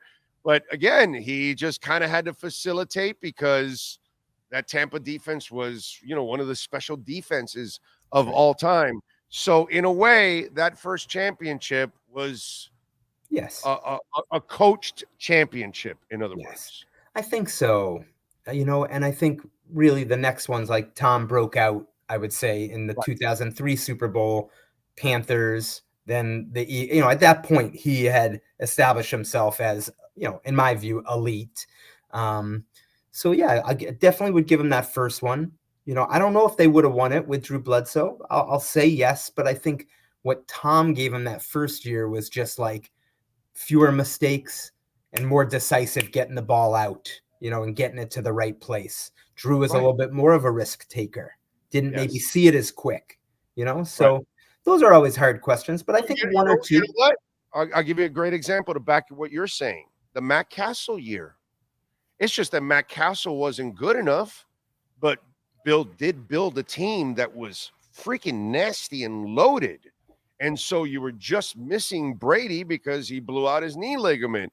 But if you have a different quarterback that's actually a better facilitator, brother, you might have won a championship that year because that team won 11 games, didn't make the playoffs because of the, that funky Wildcat year that we had here in Miami. But overall, if it wasn't Matt Castle and it was another quarterback, not Tom Brady, but, somebody that was a little bit better, who knows what happens with that team, because that team was loaded for the Patriots. That's right. And that would be the flip side of our conversation of Belichick without Brady. Because that was I'll never forget that year, 2008. Brady gets hurt on the 15th offensive play of the season. That's the first time where you're like, wow, we spent all this time reporting on the team spent all this time working, and the complexion of your season changes when you lose your starting quarterback on the 50, and it's Tom Brady after a record-breaking 2007 season where they almost went undefeated. It changed everything. And for them, they went 11-5 that year, and it wasn't the hardest schedule, but I mean, it was still, you had to win games without Tom Brady. So that to me would be in the category of, hey, this guy's still the GOAT, whether he had Brady or not. Look what he did in 2008. You get Brad Johnson on that Patriot team, you might win it. You might win it. You might win it. You might win it. You know what I mean? Because Brad Johnson just doesn't get, again, I just think he had some good years in Minnesota. He had good years in Washington. You just go back and look at his stats. He wasn't a bad quarterback. He was a solid quarterback, overall. With the Brad Johnson, maybe the Patriots even scare some people, in 2008. Who knows? They might even win 12 or 13 games with Brad Johnson instead of Matt Castle. All right, give me the prediction. What happens, Mikey? Okay, well, I mean, look, the Dolphins are favored, so I'll be consistent. When I had to make my pick, I didn't know if Tyreek was going to play. Looks like he's going to play. So, I mean, I don't want to do this, so I ended up picking the Patriots in the game up here. So I don't want to come on here and tell you, like, pick the Dolphins. I will look like a hypocrite, The Dolphins should win the game. It's at home. They're favored. They're rolling, right? I shouldn't say they're rolling, but I mean, they got a good thing going. Right? Yeah, they're good. They're good. They're not great. They're good. They're a good team. And here's why I picked the Patriots. I think when you're defending the Dolphins, it helps to have played them already once this year. Does that make sense? Because it's so unique. It's so explosive. Yeah. I thought they did a pretty good job in that first game. 24-20, with the three safeties over the top, limited Tyreek, and they got beat by the other players. Yeah, but no youngin. The Gonzalez kid, he showed me a little something there, bro. He showed you something. Yeah, he showed me something, but he's not there now. Yeah. So, all right. JC did not have the best day against Tyreek. That's right. So, I ended up picking the Patriots, so I'm just going to stay consistent. I picked them. Do I really believe it? Oh, like it's hard for me to do. They make me pick it like early in the week here on Tuesday. It's like the hardest thing. And then I get pinned down on the pick. I get stuck with it.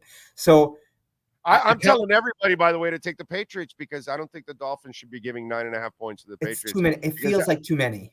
It feels like too many to me. It's too many. I think it's going to be a 5-6 point win by the Dolphins. I think it'll be a 1 win. I won't argue with you. I think it's great. I mean, I think I did Patriots 24-20. So we're right in the same wheelhouse in terms of the closeness of the game. Yeah. Turnover is going to be the key. I mean, the Patriots, they're -7 on the turnover differential. They only been plus in one game this year, which is so unlike them. And I think they maybe have started to figure some stuff out, clean some stuff up that will give them a chance. Let's see how that turns out. I could be regretting that pick.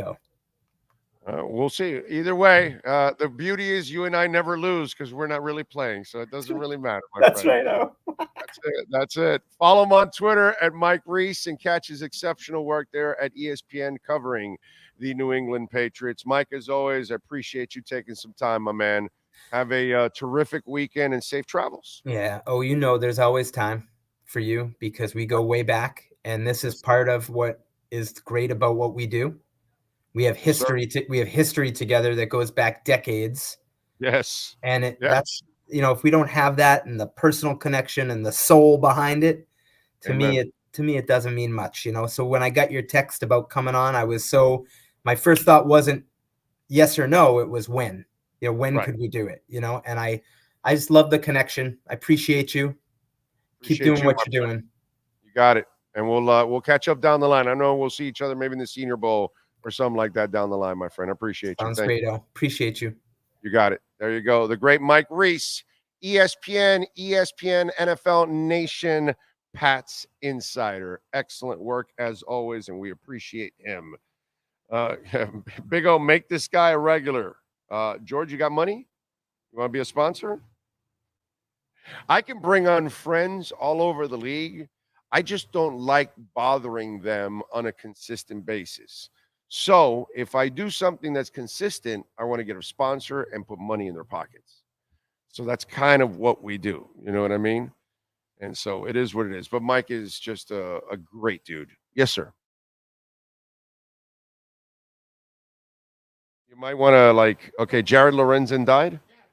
I didn't know that. Wow. No, George Albanese brought it up in the chat, and then I went and checked. I did not know that. Because he was like, come on, guys, let's take it easy. I was like... I'm also not surprised. I'm sorry. He weighed 800 pounds, bro. Us fat people, we put ourselves at risk all the time, dude. Has Mike Reese said one single thing that's not honest? Nope. Great conversation. Yeah, no, he's Mike Reese is. Well, the only thing he did say that wasn't honest is the Patriots winning. But that's again, he picked that on Tuesday. But he picked it on Tuesday. He didn't think Tyreek was playing. And then he honestly said, the Dolphins should win. Yeah. And I didn't know if Tyreek was playing also. So that was, that would be, Tyreek doesn't play. And then, what's it called? Waddle's coming off a back spasm. So okay. Yeah, Mike, Christian Mike is just a 100% great human being, bro. Just great human being. Great human being. That's all he is. How's that? Ben Volen? I don't know. Ben's easy to get along with. He has some crazy ass opinions. His opinions are completely whacked. But Ben Volen's a nice guy. He's a good dude. From what I remember from Ben Volen. I just look at the way, Mike does his takes and then Ben with his takes. It's kind of like. Yeah, but I bring on Mike Bedard and Greg Bedard, and Greg lays it all out there, bro. Yeah. Greg's completely opposite. We'll bring Greg Bedard on the next time we face the Patriots because Greg's a good dude. I love Greg. He does an excellent job over there with the Boston Journal, I think it's called. Boston Sports Journal. I think that's what it is. Anyway, we thank Mike Reese, of course. We appreciate him, as always. Thank you, Mikey, for joining us. We thank Anthony Chang, Safadine, Cameron Wolf. We thank the man behind me, Larry Schlossberg, and all the great people out here, Mr. Zen, Pat Nasto, Tony Stampone, all the amazing people. By the way, if you own or lease an Acura, our service center here with Mike Chan and Jordan Ferber, they do an awesome job, folks. The lot is overloaded with cars right now. The selection is amazing. You can get the model you want, the color you want, the style you want, the price you want. Yes, sir. Right here at 15601 Pines Boulevard, just off of I-75. And Pines, the finest dealership in the business. It is Craig Zinn's Acura of Pembroke Pines. We shall see you on Sunday. Well, actually, no, Saturday. I'll catch you guys on Saturday. I think I might be able to do a little post game with Manny Navarro after the Virginia contest. And then I'll go see my man Larry Jam over at Cafe 27. So we'll have a loaded day. So we'll see you on Saturday. But Sunday, 11 a.m., walk-ons in Kendall. Come on out and join us for the pregame, the postgame, and all the prizes in between. Sean Stanley, sir, thank you. You are the man, the myth, the legend. I appreciate you every single day that we do this. Every day I am blessed to work with this man. We will see you all tomorrow. Same time, same place, same bat channel.